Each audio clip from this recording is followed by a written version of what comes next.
பாதிக்கப்பட்ட ஒவ்வொரு குடும்பத்தையும் சந்தித்து அவர்களின் கருத்து என்ன, அவர்களின் குமுறல் என்ன என்பதை கேட்டு தெரிந்து கொண்டார். கேட்டு தெரிந்து கொண்டவர் நேராக வந்து சென்னையில் வள்ளுவர் கோட்டத்தில் மிகப்பெரிய ஆர்ப்பாட்டத்தை நடத்தினார். மக்களின் குமுறலை கேட்டு அதை வெளிப்படுத்தக்கூடியவர் தான் ஒரு தலைவர், அதை வெளிப்படுத்தக்கூடிய இயக்கம் தான் ஒரு மக்கள் இயக்கம்.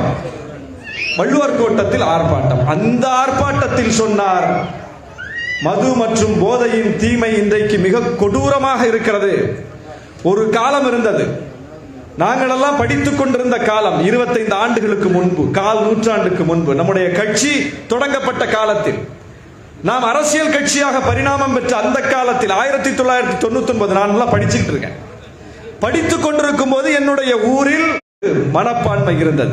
ஆனால் இன்றைக்கு குடிக்காமல் ஒரு ஊரில் 4 பேர் இருப்பார்களா, குடிக்காமல் ஒரு வீட்டில் ஒருவராவது இருப்பாரா என்று தேடி பார்க்க வேண்டிய அளவுக்கு 25. ஆனால் இன்றைக்கு அது ஒரு நோய், அது ஒரு தீமை என்று பார்க்கக்கூடிய மனநிலை இல்லாத அளவுக்கு அது சாதாரண ஒன்றாக மாறி போயிருக்கிறது. இதனால் தான் தலைவர் ஒரு சமூக தீமையை எதிர்த்து யாரும் பேசவில்லை என்றால், ஒரு சமூக தீமையை எல்லோரும் கடந்து போகக்கூடிய அளவுக்கு ஒரு நிலைமை உருவாகும் என்றால் எதிர்கால தலைமுறை மிக மோசமாக பாதிக்கப்பட்டுவிடும். அந்த இடத்தில் தலையிட்டு அதை தடுக்க வேண்டிய பொறுப்பு சமூகத்தின் மீது அக்கறை உள்ளவர்களுக்கு உண்டு.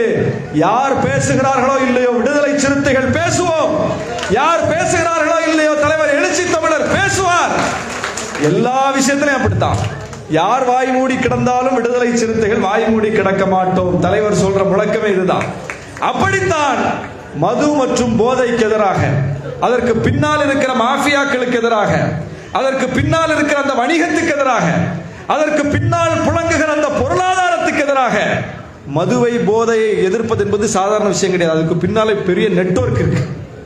ஒரு அரசியல் தளத்தில் பயணிக்கக்கூடியவர்கள் அவ்வளவு எளிதாக அதற்கு உள்ளே போய் மூக்கை நுழைக்க மாட்டார்கள், அதற்கு உள்ளே போய் கருத்து சொல்ல மாட்டார்கள், அடையாளத்துக்கு போராடுவது போல் நடிப்பார்கள், அல்லது உண்மையிலேயே சில போராட்டங்களை நடத்துவார்கள். தீவிரமாக அதை ஒரு மூமெண்டாக எடுப்பது, அந்த எதிர்ப்பு இயக்கத்தை ஒரு இயக்கமாக எடுப்பது என்பது சவாலானது. அந்த சவாலை தலைவர் எழுச்சி தமிழர் கையில் எடுத்திருக்கிறார். இப்ப மது ஒழிப்பு சாத்தியமா, சாதி ஒழிப்பு சாத்தியமா, சனாதன எதிர்ப்பு சாத்தியமா? சாதி ஒழிப்பே மக்கள் விடுதலை என்று போட்டு உலகத்திலேயே ஒரு அரசியல் கட்சி நடந்துகிறது என்றால் அது விடுதலை சிறுத்தைகள் கட்சி தான். யாரும் போட மாட்டாங்க.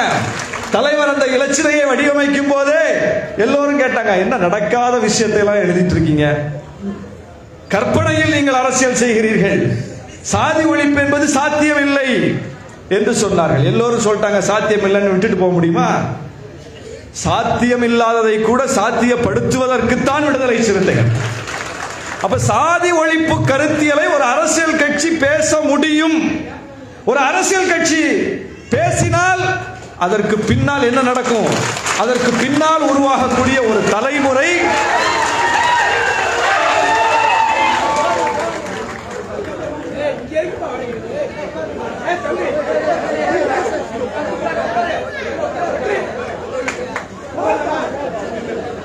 சாதி ஒழிப்பை ஒரு கட்சி பேசும்போது அது வெகு மக்களின் குரலாக மாறியது.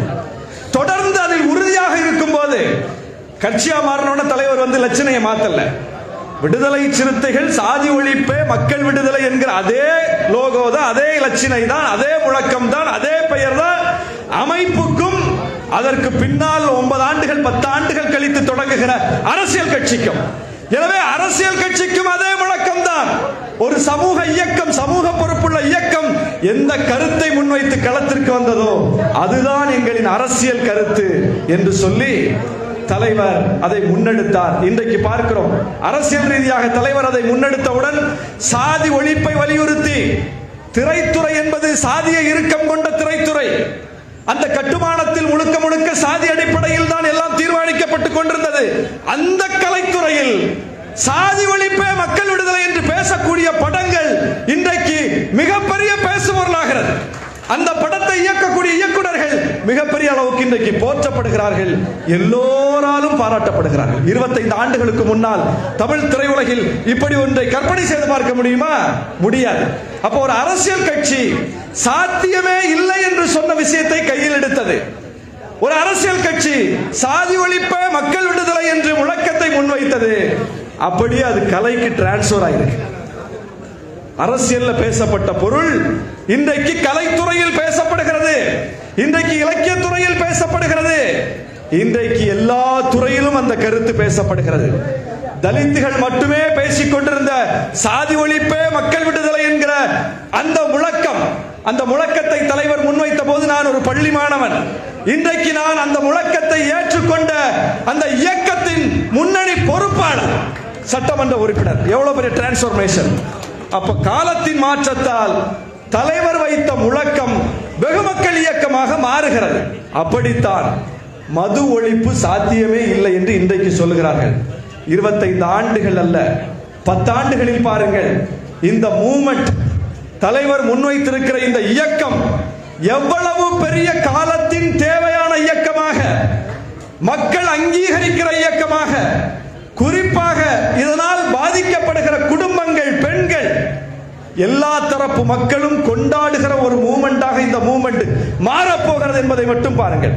சனாதன எதிர்ப்பு என்று தலைவர் 3-4 ஆண்டுகளுக்கு முன்னால் அந்த முழக்கத்தை முன்வைத்த போதும் அந்த வார்த்தை கூட யாருக்கும் வரவில்லை.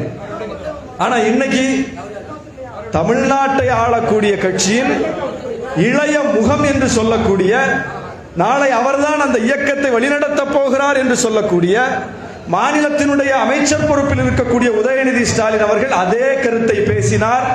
பேசிவிட்டு அவர் இது எங்கள் கட்சியினுடைய குரல் அப்படின்னு சொல்லி கிரெடிட் எடுத்துக்கல. என்ன சொன்னார்?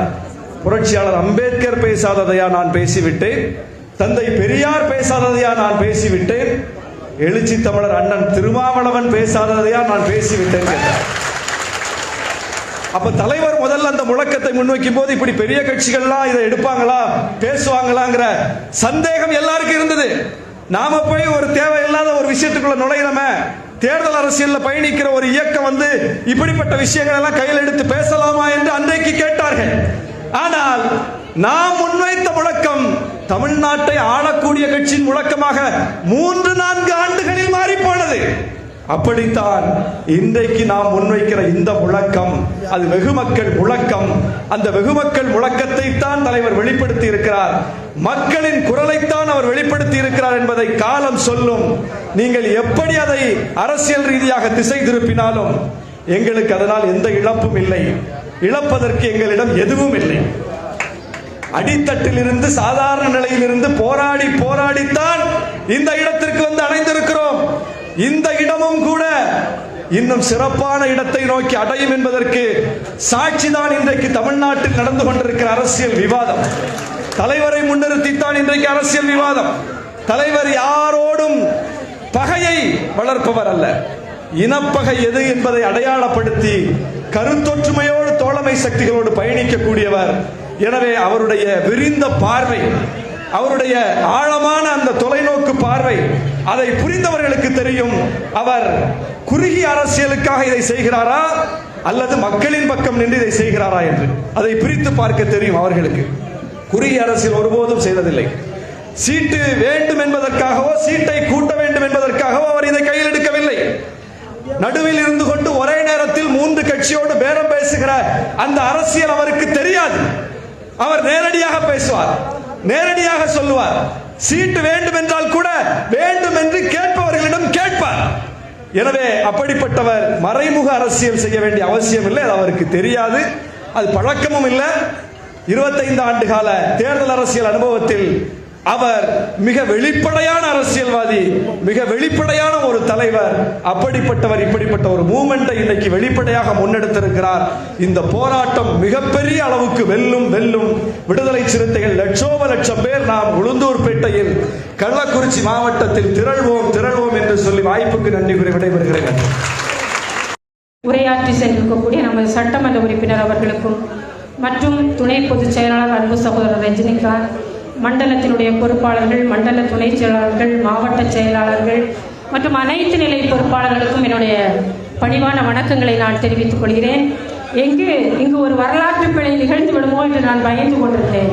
ஏனென்றால் இது மகளிர் மாநாடு, மகளிரால் ஒருங்கிணைக்கப்பட்டிருக்கக்கூடிய ஒரு நிகழ்வு. எங்கள் பெண்ணையே பேச விடாமல் பண்ணிடுவாங்களோன்னு நான் ஒரு அச்சத்திலே இருந்தேன். அது எனக்கு பேச வேண்டும் என்ற அச்சம், ஆசை அல்ல, அதனால் வந்த ஆசை அல்ல.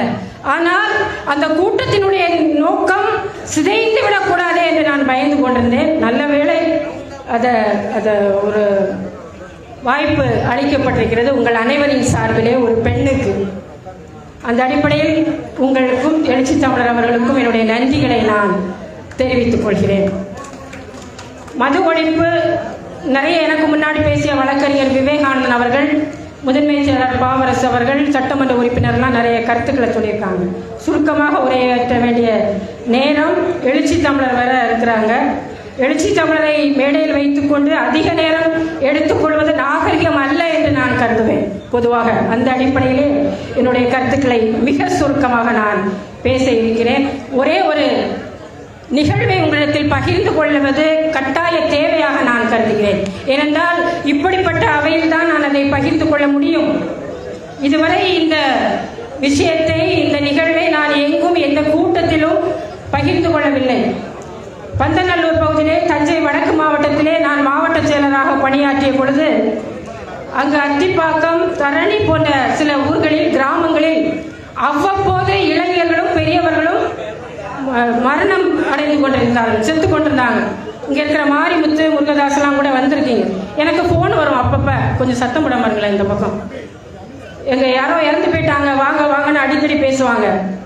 நானும் போய் இறுதி மரியாதை செய்துட்டு வருவேன். அப்புறம் தான் கேட்டேன், எதனால் இப்படி அடிக்கடி அங்கு சாவரிகள் என்றால் அங்கு கள்ளச்சாராயம் விற்கப்பட்டது.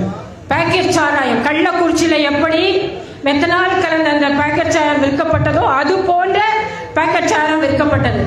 நான் தற்செயலாக அந்த அமுதாயினியன் என்னை சந்திக்க வந்திருந்தார்.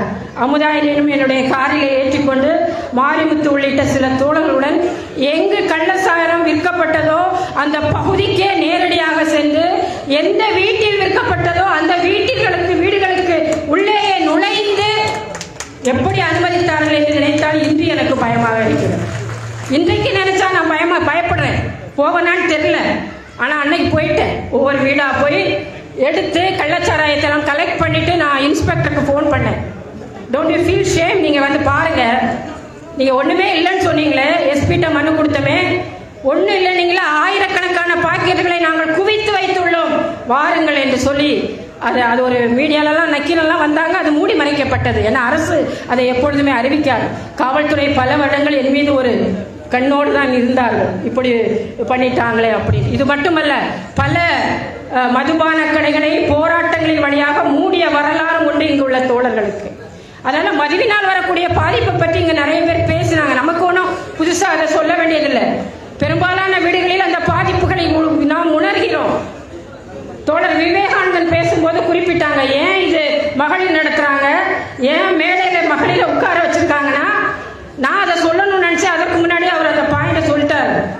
என்ன, குடிக்காதவங்க மகளிர் தான், அவங்கள வச்சுதானே மேடையில் அமர வைக்கிறது, அதுதானே சரியாக இருக்கும்.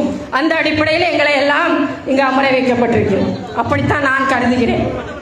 இன்றைக்கு எத்தனை குடும்பங்கள் போதை பொருள் என்று நம்ம சேர்த்திருக்கோம். மதுவை மட்டும் சேர்க்கல, நம்ம போதை ஒழிப்பு. ஒவ்வொரு மாணவனும் ஒவ்வொரு தெருவாக ஒவ்வொரு வாட்ஸ்அப் குரூப்பிலும் போதை மாத்திரைகள், போதை பொருட்கள் விற்கப்படுகிறது என்பதை நீங்கள் எல்லாரும் அறிந்திருப்பீர்கள். அப்படியே போறாங்க, நானே பார்த்துருக்கிறேன். தெருவில் இப்படியே ஒரு வண்டி போகுது, திடீர்னு ஒரு பொருளை தூக்கி இப்படியே எரிஞ்சிட்டு போறான், ஒரு பையன் வந்து அந்த வீட்டில இருந்து தூக்கிட்டு போறான். இதான் நடக்குது. காவல்துறை மதுவிலக்கு பிரிவு, மதுவிலக்கு நுண்ணறி பிரிவு, இப்போது முதலமைச்சர் அவர்கள் சொல்லியிருக்கிறாங்க, இது மாதிரி எல்லா மாவட்டத்திலும் நுண்ணறிவு பிரிவுக்கு ஒரு வாட்ஸ்அப் எண் கொடுத்திருக்காங்க. இதையெல்லாம் நீங்கள் பயன்படுத்தி கொள்ள வேண்டும். எங்கு இதை மாதிரி பிரச்சனைகள் நிகழ்ந்தாலும் நிறைய நம்ம பாதிக்கப்பட்டிருக்கிறோம். குறிப்பாக நம்மில் உள்ள தோழர்கள் அதை வேண்டாம் மேடைக்காக அப்படியே பேசிட்டு போயிடலாம். நாம் அதை உணர வேண்டும், சிந்திக்க வேண்டும். நம்மளுடைய இயக்க தோழர்கள் சிந்திக்க வேண்டும். உங்கள் மனசாட்சியை நீங்கள் கேட்டு பாருங்கள். கண்டிப்பாக நம்மளுடைய இல்லம், நம்மளுடைய குடும்பம் எந்த விதத்தில் இதனால் பாதிக்கப்படுகிறது என்பதை நீங்கள் புரிந்திருப்பீர்கள். எனவே நீங்கள் நமது இல்லத்திலிருந்து இந்த மது ஒழிப்பை நீங்கள் ஃபஸ்ட்டு ஆரம்பிக்கணும்னு நான் அந்த நேரத்தில் கேட்டுக்கிறேன். வந்திருக்கக்கூடிய தோழர்கள் அனைவரும் எத்தனை பேர் உங்களுடைய இணையர்களை இங்கு அழைத்து வந்தீர்கள் என்று எனக்கு தெரியவில்லை. உங்கள் இணையர்களை எல்லாம் நீங்கள் எத்தனை பேர் அழைத்து வந்திருக்கிறீர்கள் என்றால் கை தூக்க சொன்னால் தெரியும். இப்போ அந்த வேலையை நம்ம இப்போ செய்யலை. ஆனாலும் அதை நீங்கள் செய்ய தவறக்கூடாது. மது ஒழிப்பு மாநாட்டிற்கு நீங்கள் அனைவரும் உங்கள் வீட்டில் உள்ள பெண்களை எல்லாம் அழைத்து வர வேண்டும் என்ற இந்த கோரிக்கையை உங்களிடத்திலே நான் வைக்கிறேன். நிச்சயமாக எழுச்சி தமிழர் சனாதனத்தை, சாதி ஒழிப்பை எப்படி வென்றெடுக்க வேண்டும் என்று நினைக்கிறாரோ அதுபோல மது ஒழிப்பை, மது விலக்கை தேசிய கொள்கையாக அறிவிக்க வைக்க வேண்டிய அந்த காலகட்டத்தை, அந்த வேலை திட்டங்களை எல்லாம் அவர் சிறப்பாக செய்து வருகிறார். கண்டிப்பாக விடுதலை சிறுத்தைகள் கட்சி அதனுடைய தலைவர் எழுச்சி தமிழருடைய முயற்சியிலே ஒரு நாள் தமிழகம் மது இல்லாத தமிழமாக மலரும் என்பதை நாம் நிச்சயமாக நம்புகிறோம். இந்தியா கூட்டணி எல்லாம் எப்படி தொடங்கப்பட்டது, அதற்கு காரணமாக இருந்தவர் யார்? இன்றைக்கு நாம் ஒரு தீப்பொறியை பற்ற வைத்திருக்கிறோம். நிச்சயமாக இந்த தீப்பொறி பரவி நிச்சயமாக தமிழ்நாட்டில் மட்டுமல்ல இந்தியாவிலும் பூரண மதுவிலக்கு கொள்கை அமல்படுத்தப்படும். அதற்கு எழுச்சி தமிழரும் விடுதலை சிறுத்தைகளும் காரணமாக அமைவார்கள். 2ஆம் தேதி நீங்கள் மட்டுமல்ல, உங்க ஃப்ரெண்ட்ஸ், உங்களுடைய எல்லா பெண்களையும் அதிக அளவில் டெல்டா மாவட்டத்திலிருந்து நீங்கள் அழைத்து வர வேண்டும் என்று கூறிக்கொண்டு இந்த நிகழ்ச்சியை இங்கு சிறப்பாக ஒருங்கிணைத்த மாவட்ட செயலாளர்கள் மற்றும் அனைத்து ஒருங்கிணைப்பாளர்களுக்கும் என்னும் நன்றியை தெரிவித்து விடைபெறுகிறேன். நன்றி, வணக்கம். அண்ணன் தங்க தமிழ்ச்செல்வன், வெற்றி, தமிழோவியா ஆகியோருடைய ஏனைய பொறுப்பாளர்கள் அனைவருக்கும் எனது முதற்கண் வணக்கத்தை உரித்தாக்கிக் கொள்கிறேன். அன்பு உறவுகளே, இன்றைக்கு தமிழகத்தினுடைய அனைத்து ஊடகங்களின் பார்வையும், அனைத்து அரசியல் கட்சிகளுடைய தலைவர்களுடைய பார்வையும் டெல்டா மண்டலத்தை மையம் கொண்டு பார்வை இங்கே மையம் கொண்டிருக்கிறது. அதற்கு காரணம் என்ன வார்த்தையை சொல்ல போகிறார், அது எந்த விளைவை இந்த தமிழ்நாட்டிலே ஏற்படுத்த போகிறது, என்ன அரசியல் மாற்றத்தை உருவாக்க போகிறது என்கிற ஆளுமை மிக்க, ஆற்றல் மிக்க ஒரு தலைவர் டெல்டா பகுதியிலே இன்றைக்கு மையம் கொண்டிருப்பதால் ஊடகத்தின் பார்வை அத்துணை மையங்களும் டெல்டாவை பார்த்து கொண்டிருக்கிறது. தலைவர் எது பேசினாலும் விவாதம், எது பேசினாலும் டிஸ்கஷன். டிவியை திறந்தா, டீ கடைக்கு போனா, மக்கள் கூடுகிற இடத்திற்கு போனா அவர் சொன்ன கருத்து அப்படி இருக்குமோ, இப்படி இருக்குமோ, இல்லை இல்லை இதுதான் அதுதான் என்று இன்றைக்கு தமிழகம் உற்று நோக்குகிற, தமிழகத்தினுடைய அரசியலை தீர்மானித்துக் கொண்டிருக்கிற, தமிழகத்தினுடைய அரசியல் திசைவழியை, அதன் மூலமாக இந்தியாவினுடைய அரசியல் திசைவழியை தீர்மானித்துக் கொண்டிருக்கிற தலைவர், ஒற்றை தலைவர், சுயம்பு தலைவர், நம் தலைவர் டாக்டர் எழுச்சி தமிழர் என்பதை இந்த நேரத்திலே நாம் பெருமையோடு சுட்டிக்காட்ட கடமைப்பட்டிருக்கிறேன். அரசியல் கட்சி நடத்துபவர்கள், அரசியல் கட்சிக்கு தலைவராக இருப்பவர்கள் சீட்டையும் நோட்டையும் தங்களுடைய வீட்டையும் பற்றி மட்டும் கவலைப்படுவார்கள். ஆனால் நாட்டை பற்றி கவலைப்படுகிற ஒரு தலைவர், எளிய மக்களை பற்றி கவலைப்படுகிற ஒரு தலைவர், இந்த நாட்டிலே இருக்கிற உழைக்கும் மக்களை பற்றி கவலைப்படுகிற அக்கறை கொண்டிருக்கிற ஒரு தலைவர், இந்த சமூகத்திலே சமூக நீதி காப்பாற்றப்பட வேண்டும் என்கிற அந்த பதற்றமும் பதைபதைப்பும் கொண்ட ஒரு தலைவர். பகவான் புத்தரிலிருந்து மகாத்மா ஜோதிபா புலே, நாராயண குரு, தந்தை பெரியார், புரட்சியாளர் அம்பேத்கர், சாவித்திரிபாய் பூலே போன்றவருடைய நீண்ட நெடிய போராட்டத்தால் இன்றைக்கு கிடைத்திருக்கிற சமூக நீதி சனாதன சக்திகளால் இன்றைக்கு படுகொலியிலே தள்ளப்பட்டு விடுமோ என்கிற அக்கறையோடு இந்த நாட்டை பற்றி கவலைப்படுகிற ஒரு அரசியல் தலைவர் இந்தியாவிலே இருக்கிறார். அம்பேத்கரியத்தை திசைவழி மாறாமல் அதை அடியொற்றி நடக்கிறார் என்று சொன்னால் அது நமது தலைவர் டாக்டர்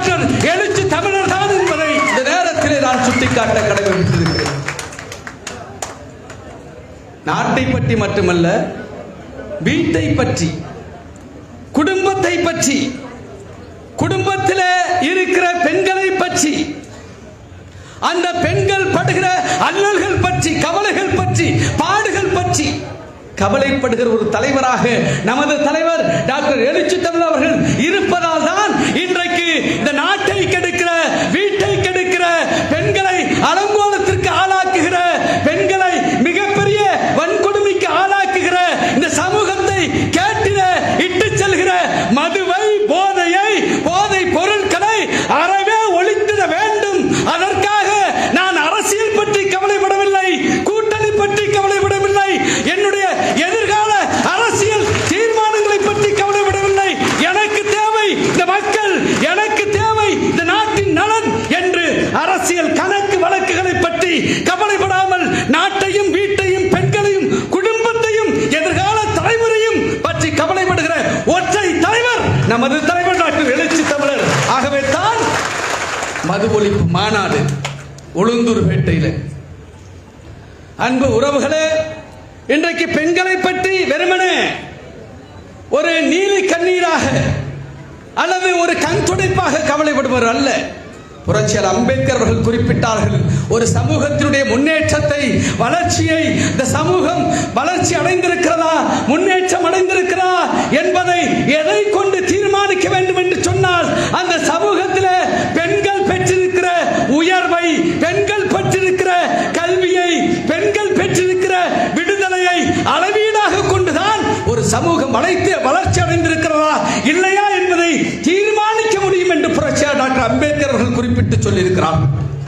அப்படி பெண்களுக்காக பெண்கள் அரசியல் அதிகாரத்திற்கு வர வேண்டும், பெண்கள் அனைத்து நிலைகளிலும் ஆளுமை பெற்று திகழ வேண்டும் என்று கவலைப்படுகிற புரட்சியாளர் அம்பேத்கர் வழியில் கவலைப்படுகிற ஒற்றை தலைவர் டாக்டர் எழுச்சி தமிழர். அதற்கு உதாரணம், இந்தியாவில் எந்த கட்சியும் தன்னுடைய கட்சி அதிகாரங்களில், பொறுப்புகளில், மாவட்ட செயலாளர் பதவியில் பெண்களுக்கென்று இடஒதுக்கீடு இதுநாள் வரை கொடுத்ததில்லை. அப்படி பெண்களை அதிகாரப்படுத்துவதற்காக அவர்களுக்கு மாவட்ட செயலாளர் பதவியை இடஒதுக்கீட்டின் மூலமாக பெண்களுக்கு கொடுத்து அவர்களை அதிகாரப்படுத்தி இருக்கிற கட்சி, அதிகாரத்திற்கு கொண்டு வந்திருக்கிற ஒற்றை கட்சி விடுதலை சிறுத்தைகள் கட்சி, ஒற்றை தலைவர் நமது தலைவர் டாக்டர் எழுச்சி தமிழர். அந்த தலைவரை நாம் நமது வாழ்நாளில் பக்கத்திலே பார்க்கிறோம், தொடுகிறோம், பேசுகிறோம் என்பதே நாம் பெற்றிருக்கிற பாக்கியம், பெருமை என்பதை இந்த நேரத்தில் நான் சுட்டிக்காட்ட கடமைப்பட்டிருக்கிறேன். எடுத்து விட்டார் தலைவர், எடுக்க மாட்டார், எடுத்தால் வெற்றியோடு முடிக்காமல் விடமாட்டார். ஒன்றை சொல்லுகிறேன், போதை வஸ்துக்களும் மது கடைகளும் யாரை சீரழிக்கிறது என்று சொன்னால் அடித்தட்டு மக்களை தான் சீரழிக்கிறது. கள்ளக்குறிச்சியிலே நடைபெற்ற விசச்சாராய இறப்பிலே 69 பேர் இறந்து போனார்கள். அந்த 69 பேரிலே 40க்கு மேற்பட்டவர்கள் தலித்துகள், இதரர்களும் கூட பொருளாதாரத்திலே, வாழ்நிலையிலே அடித்தட்டு மக்களாக இருக்கிற மாற்று சமூகங்களை சார்ந்தவர்கள். இப்படி உழைக்கும் மக்களை பற்றி கவலைப்படுகிற ஒரு செய்தி இன்றைக்கு அவர் தெரிவித்தார். அப்படியே நமக்கு சிலுத்து போனுச்சு. ஒரு பகுதியிலே ஒரு மீனவர் பெண்கள் வசிக்கிற இடத்திலே கள்ளச்சாராயத்தால், விசச்சாராயத்தால் உயிரிழந்த அந்த குடும்பத்தை சந்திக்கிற பொழுது ஒரு பெண்ணை பார்த்து அந்த பகுதிக்கு சென்று அவர் ஆறுதல் சொல்லுகிற பொழுது, கணவனை இழந்த ஒரு கைம்பெண், ஒரு மீனவ பெண் கேட்டாராம், எங்களுக்கு அரசாங்கம் 10 லட்சம் இழப்பீடு கொடுத்திருக்கிறது. அந்த இழப்பீட்டை வைத்து 10 லட்சத்தை வைத்து என்னால் ஒரு பொட்டு வாங்க முடியுமா, ஒரு முழம் பூ வாங்க முடியுமா என்று ஒரு பெண் கேட்கிறாரே, அதற்கு என்ன பதில் சொல்ல முடியும் என்று நெகிழ்ச்சியோடு அவர் கண்களிலே கண்ணீர் ஓரத்திலே சிந்துகிற அந்த உணர்ச்சி பிளம்பாக அவர் சொன்னதை நான் இன்றைக்கு அருகே இருந்து பார்த்தேன். அப்படி உழைக்கும் மக்களை பற்றி கவலைப்படுகிற அவர்களுடைய பாடுகளை குறித்து மிகவும் தன்னுடைய வாழ்க்கையை அந்த பாடுகளிலிருந்து அவர்களை விடுதலை செய்வதற்காகவே ஒப்படைத்திருக்கிற ஒரு ஒப்பற்ற தலைவரை நாம் பெற்றிருக்கிறோம். அருமை உறவுகளே, இன்றைக்கு எத்தனையோ பேர் பேசுறான், பாட்டாளி மக்கள் கட்சி நாங்கள் பிஹெச்டி முடிச்சிருக்கிறோம், நீங்கள் எல்கேஜி தான். பரீட்சை வச்சு பார்ப்போம், பிஹெச்டி ஸ்டூடெண்ட்டுக்கும் எல்கேஜிக்கும் யார் மார்க் எடுக்கிறான்னு பார்ப்போம். யார் மார்க் எடுக்கிறான்னு பார்ப்போம். விளையாடுறீங்களா? எல்லாம் பிட்டடிச்சு பாஸ் பண்ணுவீங்க. நீங்கள் கள்ளச்சாராயம் விற்கிறத உங்கள் கும்பல் தானே, காய்ச்சறத உங்கள் கும்பல் தானே. யாருக்கிட்ட வந்து போட்டி போடுறீங்க? இப்படிப்பட்ட சூழலில் தான் அருமை உறவுகளை இன்றைக்கு 1995 RSSனுடைய ஒரு செயல் திட்டம், ஒரு அஜெண்டா நான் பள்ளி மாணவனாக இருந்த பொழுது படித்த நினைவிருக்கிறது. தலித்துகள் வாழுகிற பகுதியிலே, தீண்டத்தகாத மக்கள் வாழுகிற பகுதியிலே போதை பொருள்கள் விற்பனை செய்ய வேண்டும், மது விற்பனை செய்ய வேண்டும், கஞ்சா விற்பனை செய்ய வேண்டும். தலித்துகள் வாழுகிற பகுதியிலே, தீண்டத்தகாத மக்கள் வாழுகிற பகுதியிலே இருக்கிற பெண்களுக்கு, குறிப்பாக கர்ப்பிணிகளுக்கு காலாவதியான மாத்திரைகளை, மருந்துகளை கொடுக்க வேண்டும். அப்பொழுதுதான் அவர்கள் மூளை மழுங்கி இருப்பார்கள், எதிர்காலம் பற்றி சிந்திக்க மாட்டார்கள், அவர்களுடைய நலன்களை பற்றி சிந்திக்க மாட்டார்கள். இங்கே நிலவுகிற இந்த பார்ப்பனிய கட்டமைப்பை தூக்கி எறிய வேண்டும் என்கிற பிரச்சனை அவர்களுக்கு வராது. ஆகவே அவர்களுக்கு பிறக்கிற குழந்தைகள் மூளை குறையோடு, நொண்டியாக, நொடமாக, குறைகளோடு பிறக்க வேண்டும் என்று சொன்னால் அந்த பகுதியிலே காலாவதியான மாத்திரைகளை கர்ப்பிணி பெண்களுக்கு கொடுக்க வேண்டும், மருந்துகளை கர்ப்பிணி பெண்களுக்கு கொடுக்க வேண்டும். அந்த பகுதியிலே கள்ள சாராயம் இருக்க வேண்டும், மது இருக்க வேண்டும் என்றெல்லாம் RSS செயல் திட்டம் 1995 அந்த செயல் திட்டத்தை நான் படித்திருக்கிறேன். RSS சொன்னா என்ன, இப்ப எந்த அரசு அதை செஞ்சா என்ன? தலைவர் சொல்வதை போல குடிமக்களை காப்பாற்றுகிற அரசு குடிகாரர்களாக அந்த மக்களை ஆக்கி அவர்களுடைய உயிரை குடித்து அதிலிருந்து பெறுகிற வருமானத்தை கொண்டு நாட்டை ஆட்சி புரிவதற்கு எதற்கு மக்கள் ஆட்சி, எதற்கு ஆட்சியாளர்கள்? எல்லாரும் குடிகாரன் ஆக்குவீங்க, அவன் குடிப்பான், கல்லீரல் கெட்டு போகும், கணையம் கெட்டு போகும், குடும்ப சீரழியும், எதிர்காலம் பத்தி சிந்திக்க மாட்டான், தன்னுடைய குழந்தைகளுடைய எதிர்காலம் பத்தி, கல்வி பத்தி யோசிக்க மாட்டான். அவன் 80 வயசு வாழ வேண்டியவன் 35 வயசுல செத்து போவான், ஹாஸ்பிட்டல் அங்க இங்கன்னு அலைவான். ஆனா அந்த வருமானத்திலிருந்து நான் குடிமக்களுக்காக நான் ஆட்சி நடத்துகிறேன் என்று சொன்னால் அது மக்கள் நல அரசு என்று அழைக்க முடியுமா?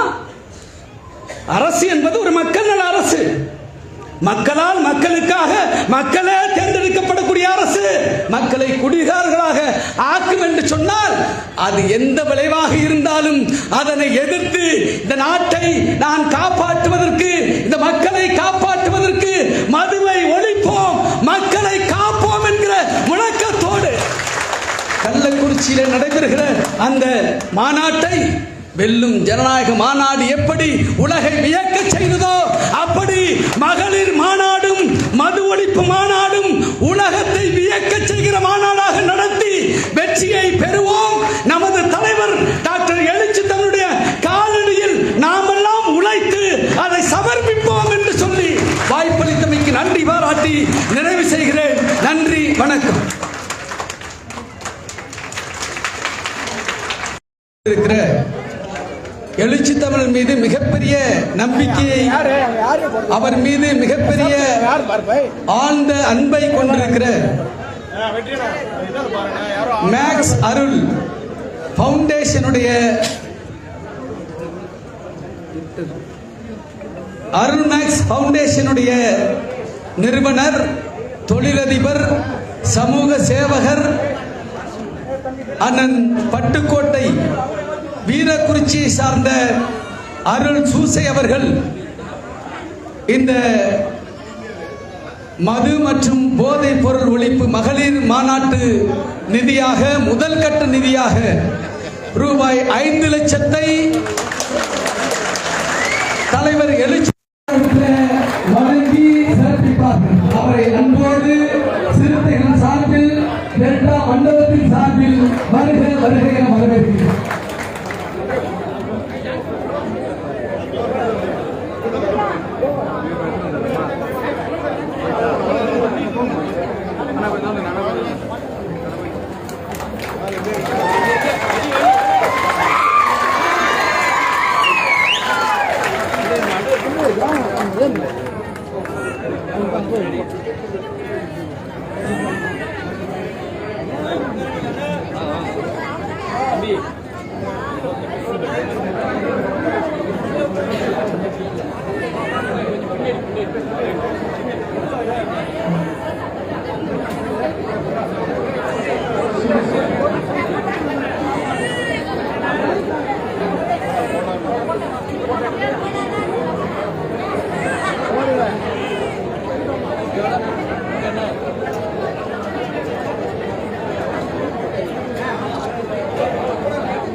தம்பி மேலே இருக்கவங்க இறங்க தலைவர் பேச போறாங்க. வாங்க எல்லாரும் வாங்க.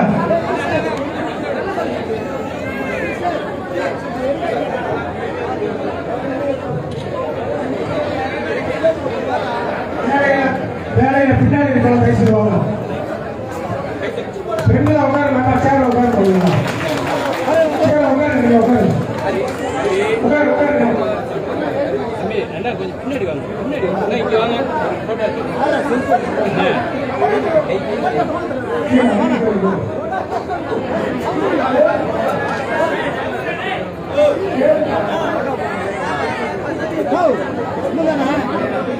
இங்க பாரு, இங்க பாரு,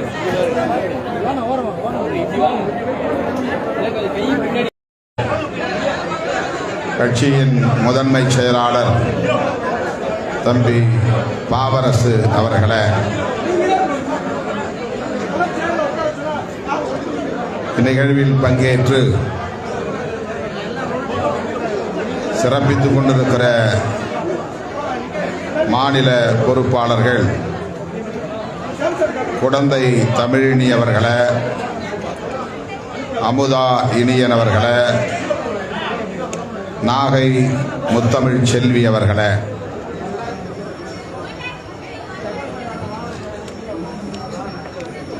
மகளிர் விடுதலை இயக்கத்தின் மாவட்ட செயலாளர்கள் திருவாரூர் மையம் மகேஸ்வரி, வடக்கு பாக்கியலட்சுமி, தெற்கு ராதிகா ஆகிய தோழர்களே, சவுண்ட் கொஞ்சம் அட்ஜஸ்ட் பண்ணுங்க, ஒரு மாதிரி டெப்த்தாக இருக்கு.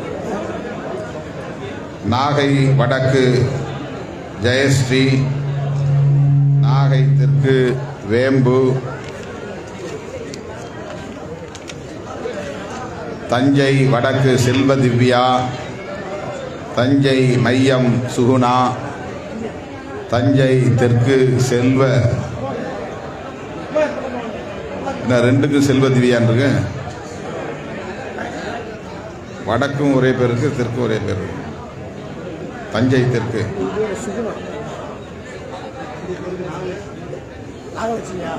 நாகலட்சுமி ஆகிய தோழர்களே, சவுண்ட் என்ன கொஞ்சம் அட்ஜஸ்ட் பண்ணுங்க, ஒரு மாதிரி டெப்த்தாக இருக்கு, குறன்னு.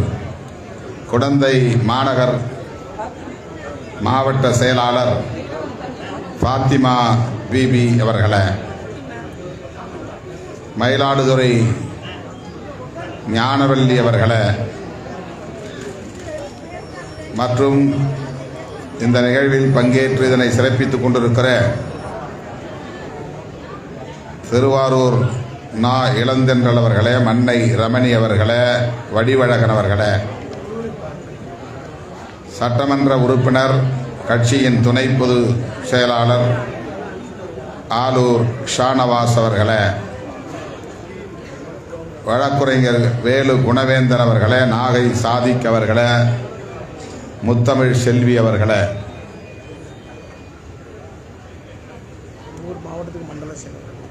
மயிலாடுதுறை மாவட்டத்திற்கான மாநாட்டு ஒருங்கிணைப்பாளர்கள் வழக்குரைஞர் ரஜினிகாந்த், நா அறிவழகன் ஆகிய தோழர்களே,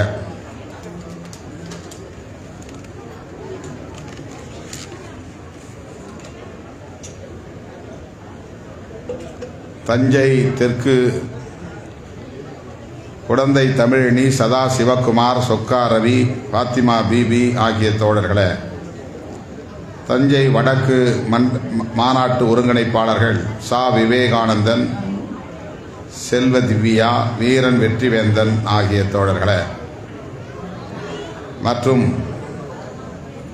மாவட்ட செயலாளர்கள் ஒரத்தநாடு ஜெய்சங்கர், அரவிந்த் குமார், இடிமுரசு இலக்கணன், சாக்கோ ராஜ்குமார், சா தமிழன், முல்லை வளவன் ஆகிய தோழர்களே, நாகை அருள் செல்வம், சூமா செல்வராஜ், மயிலாடுதுறை சிவ மோகன்குமார், தாமு இனியவன் ஆகிய தோழர்களே, திருவாரூர் தங்க தமிழ்ச்செல்வன், ஆ வெற்றி, தமிழோவியா ஆகிய பொறுப்பாளர்களே, மற்றும் இந்த நிகழ்வில் பங்கேற்று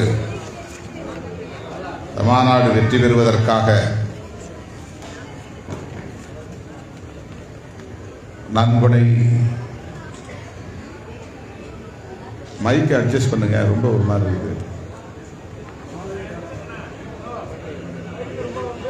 5 லட்சம் ரூபாய் நன்கொடை வழங்கியிருக்கிற அன்பு இளவல் தொழிலதிபர் அருள் சூசை அவர்களை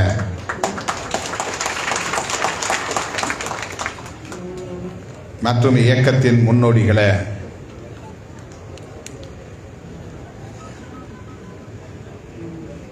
நெடுநேரமாக காத்திருக்கும் என் உயிரின் உயிரான விடுதலை உங்கள் அனைவருக்கும் என்னுடைய பணிவார்ந்த வணக்கத்தை தெரிவித்துக் கொள்கிறேன்.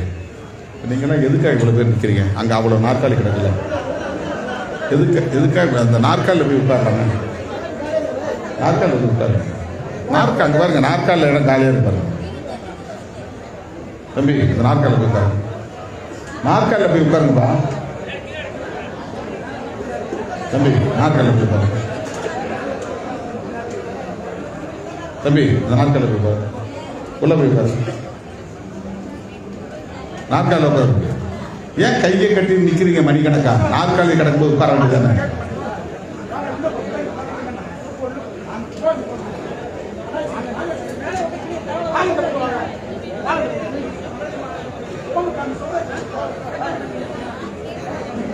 உட்காரு.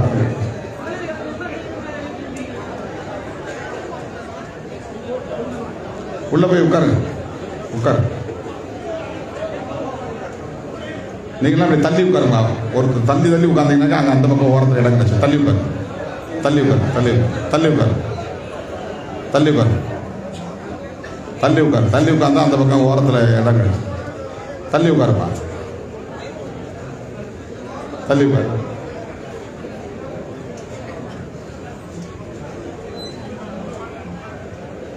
ஒரு ஃபேன் இருந்துச்சு, ஒரு ஃபேன் இல்லையா?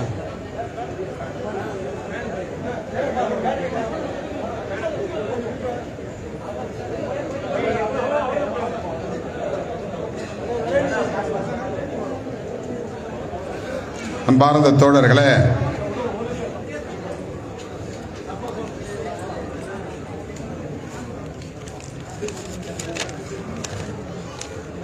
வழக்கமாக டெல்டா மண்டலம் திருச்சிராப்பள்ளியில்தான் செயற்குழுவை ஒருங்கிணைக்கும். அப்படித்தான் இதுவரையில் நாம் நடத்தியிருக்கிறோம். மைக்கு சரியில்லைங்க, ஒரு மாதிரி ரொம்ப டெப்த்தாக இருக்குது, கரகரன்னு இருக்குது. கொஞ்சம் அட்ஜஸ்ட் பண்ணுங்க. முதல்ல நல்லா தானே இருந்துச்சு. ரொம்ப டீப் சவுண்டு போகுது, ஒரு மாதிரி மைல்டாக பண்ணுங்க. இந்த முறை ஓகே. இன்னும் கொஞ்சம் அட்ஜஸ்ட் பண்ணுங்க, குறைங்க. ஒரு மாதிரி டெப்த்தாக இதாக இருக்கு. Hello hello hello. வழக்கமாக திருச்சியில் தான் டெல்டா மண்டல செயற்குழு கூட்டம் நடக்கும். அப்படித்தான் முதலில் நான் அறிவித்திருந்தேன். திருச்சி, புதுக்கோட்டை, கரூர், அரியலூர், பெரம்பலூர், மயிலாடுதுறை, நாகப்பட்டினம், திருவாரூர், தஞ்சாவூர் இந்த மாவட்டங்கள் அனைத்தையும் டெல்டா மாவட்டங்கள் என்கிற வகையில் திருச்சியிலே மையமாக வைத்து செயற்குழு கூட்டங்களை நாம் நடத்துவதுண்டு. அப்படி நடத்துகிற கூட்டங்களுக்கு தஞ்சை, திருவாரூர், நாகை மாவட்டங்களில் இருந்து ரொம்ப சொற்பமாகத்தான் வந்து கலந்து கொள்கிறார்கள். எல்லா பொறுப்பாளர்களும் வருவதில்லை.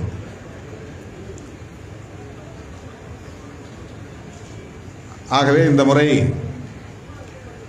15ஆம் தேதி நாம் திருவாரூரில் சில நிகழ்ச்சிகளில் பங்கேற்க இசைவளித்திருக்கிற சூழலில் அந்த நிகழ்ச்சிகளை எல்லாம் முற்பகல் முடித்துக்கொண்டு பிற்பகலில் இந்த செயற்குழுவை நடத்தலாம் என்ற ஆசையில் நான் அறிவிப்பு செய்தேன். அதன்படி இன்றைக்கு அரங்கம் நிறைந்து ஏராளமானவர்கள் இந்த செயற்குழுவில் பங்கேற்று சிறப்பித்துக் கொண்டிருக்கிறது. இன்னும் கொஞ்சம் அட்ஜஸ்ட் பண்ண. அதில் பாதிக்கு மேல் பெண்கள் வந்திருக்கிறீர்கள் என்பது மகிழ்ச்சி அளிக்கிறது.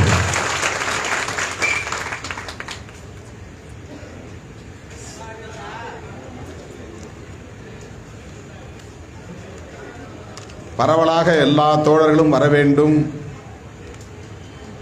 என்கிற ஒரு எதிர்பார்ப்பின் அடிப்படையில் தான் இந்த முறை இந்த மண்டல செயற்குழுவை 4 மாவட்டங்களுக்கான ஒரு செயற்குழுவாக நாகை, மயிலாடுதுறை, திருவாரூர், தஞ்சாவூர், திருச்சி, புதுக்கோட்டை, கரூர், அரியலூர், பெரம்பலூர் ஆகிய 5 மாவட்டங்களுக்கு 19ஆம் தேதி ஏற்கனவே அறிவித்தபடி தனியே திருச்சியில் நடத்துகிறோம்.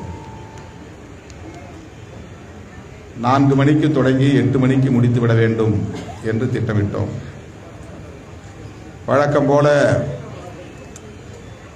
நம்முடைய தோழர்கள் ஒரு நிகழ்ச்சிக்கு நான் ஒப்புதல் தந்து ஏராளமான நிகழ்ச்சிகளை ஏற்பாடு செய்து இங்கும் அங்கும் என்னை இழுத்தடித்து அலைக்கழித்து 8 மணிக்குத்தான் கொண்டு வந்து இங்கே விட்டார்கள். அதிலும் காரைக்காலுக்கு வரவில்லை என்று கோபித்து கொண்டு கட்சியை விட்டே போகிறேன் என்று ஒருவன் அழுது கொண்டிருக்கிறார். எந்த நிகழ்ச்சிக்கும் நான் ஒப்புதல் தரவில்லை, ஒரே ஒரு நிகழ்ச்சி. அதற்கும் நான் இசை தரவில்லை. அவன் அடித்து விட்டான், அச்சடித்து விட்டான். கட்டாயம் வந்துதான் ஆகணும்னு கூட இருக்கிற குற்றம். கட்டாயம் வந்தாக வேண்டும் என்று பெயரை போட்டு அச்சிட்டு வந்தே ஆக வேண்டும் என்று சரி போய் கலந்து கொள்ளலாம் என்று இருந்தேன். திருச்சியிலே ஒரு நிகழ்ச்சியை முடித்துவிட்டு நான் குடவாசல் பகுதிக்குள்ளே நுழைந்ததிலிருந்து திருவாரூர் வந்து சேர்கிற வரை ஒரு நொடி கூட ஓய்வில்லை. 1 இல்லை 2 நிகழ்ச்சி 3 நிகழ்ச்சி கூட வரப்போற அந்த புழுது ஆகாச புழுது ஒருத்த கூட உண்மையை சொல்லலை. அங்கங்க மறிச்சு கொடி ஏத்துறது, வீடு திறக்கிறது, திறந்த வீட்டை திருப்பி திறக்கிறாங்க.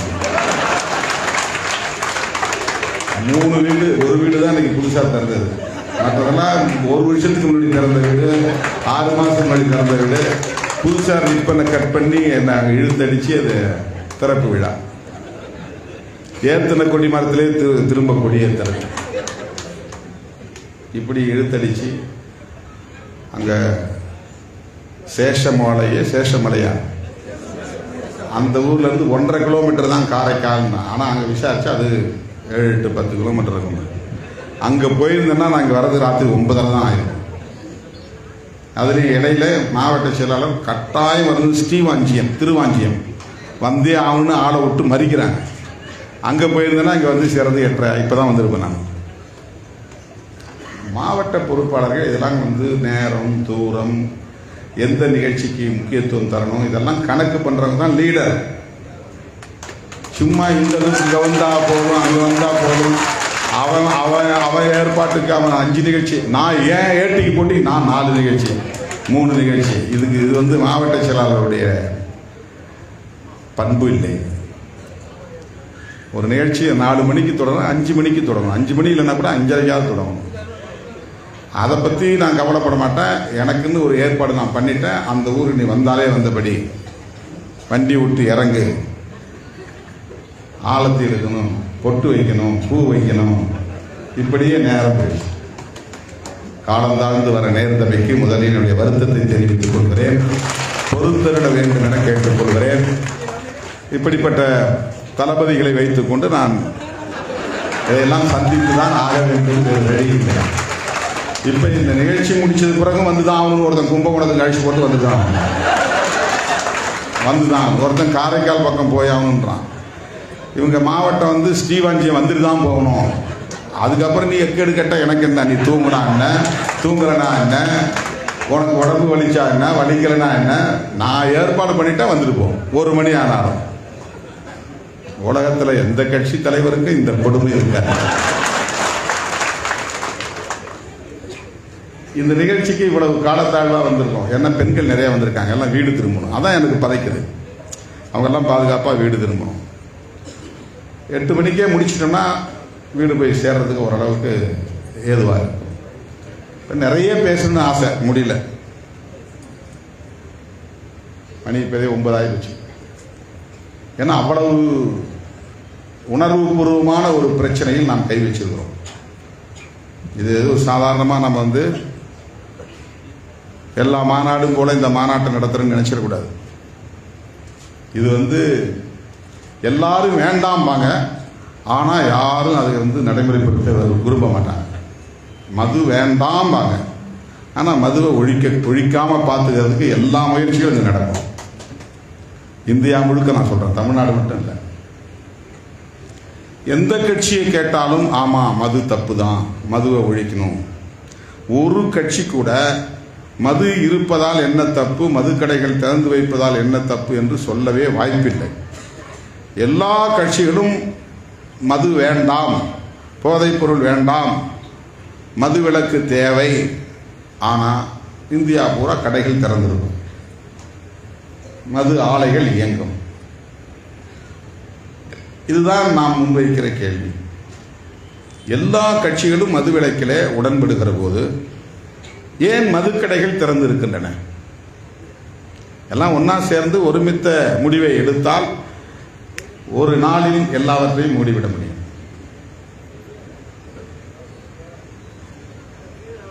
இது ஒரு பெரிய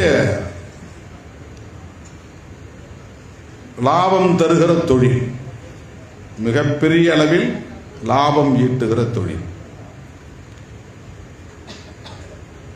இது மிகப்பெரிய அளவிலான கட்டமைப்பு வசதிகளை கொண்டிருக்கிறது, இன்ஃப்ராஸ்ட்ரக்சர்.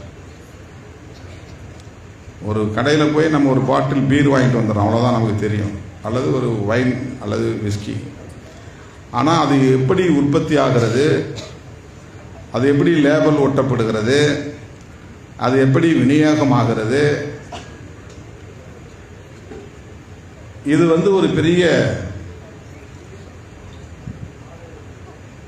மிகப்பெரிய பின்னணியை கொண்டிருக்கிறது. ஒரு கடையை மூடணும் அப்படிங்கிறதல்ல, ஒரு கடையை மூடுனா மது ஆலைகள் அனைத்தையும் மூடியாக வேண்டும். ஒரு மது ஆலைன்னா ஆயிரக்கணக்கான தொழிலாளர்கள் அதில் வேலை செய்வாங்க. அந்த மது ஆலையில் பல நூற்றுக்கணக்கான ஏக்கர் அளவுக்கு பிளான்ட் இருக்கும், அதுக்கான ஏற்பாடுகள் செய்திருப்பாங்க, ஆலை நிர்மாணித்திருப்பார்கள், அவ்வளவு இன்வெஸ்ட்மெண்ட் முதலீடு போட்டிருப்பார்கள். மதுவை உற்பத்தி செய்த பிறகு அது பாட்டில் அடைக்கணும், பாட்டில் உற்பத்தி அது தனி, அது ஒரு பெரிய இண்டஸ்ட்ரி. பாட்டிலில் ஊற்றின மதுவுக்கு லேபல் ஒட்டணும், அந்த லேபல் இண்டஸ்ட்ரி தனி. அதையெல்லாம் பேக்கிங் பண்ணணும், பார்சலாக பெரிய பெரிய அட்டை பெட்டிகளில் அதை அடைச்சி வைக்கணும். அந்த அந்த அந்த பேக்கிங் அதுக்கு உற்பத்தி தனி, அது ஒரு பெரிய இண்டஸ்ட்ரி.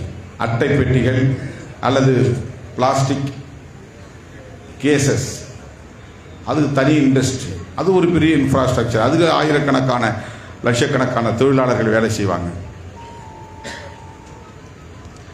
இதையெல்லாம் ஹோல்சேலில் வாங்குறவங்க ஒருத்தர் இருப்பான், அதையெல்லாம் அப்புறம் ரீட்டைல் பண்ணுறவன் தனியாக இருப்பான். இதையெல்லாம் கொண்டு போய் ஒவ்வொரு கடையிலையும் கொண்டு போய் ஒப்படைக்கிறவன் தனியாக இருப்பான். இதுக்கு ஆயிரக்கணக்கான பேர்.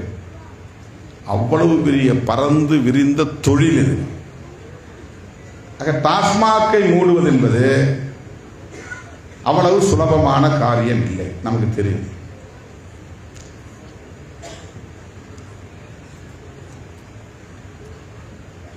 அதுக்கு முன்னாடி சாராய கடன் வாங்க, இப்ப டாஸ்மாக்னு பேர் வச்சுட்டாங்க. தமிழ்நாடு மாநில வாணிப கழகம் தமிழ்ல. நம்மளுக்கு கூட அதை டாஸ்மார்க்கும்பாங்க, மார்க் இல்லை அது.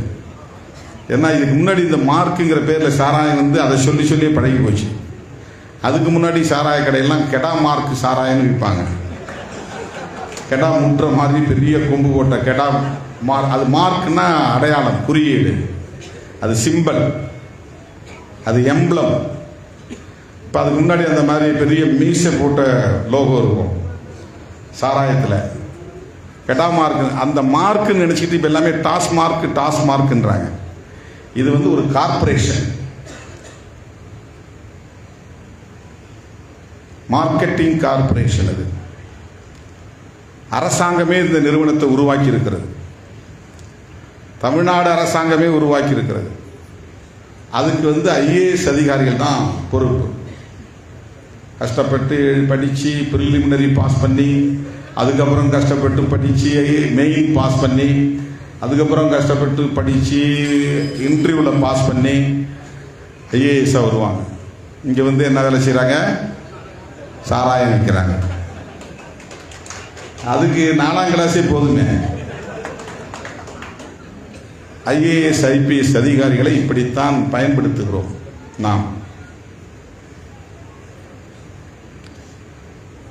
இது பெரிய தொழில் அதிபர்களோடு முரண்படுகிற ஒரு விஷயம். இது மதுக்கடைகளை மூட வேண்டும் என்று சொன்னால் குடிக்கிறவன் நம்மளை எதுக்குறான் அப்படிங்கிறதெல்லாம் பிரச்சனை. அதை உற்பத்தி செய்யக்கூடிய தொழில் அதிபர்கள்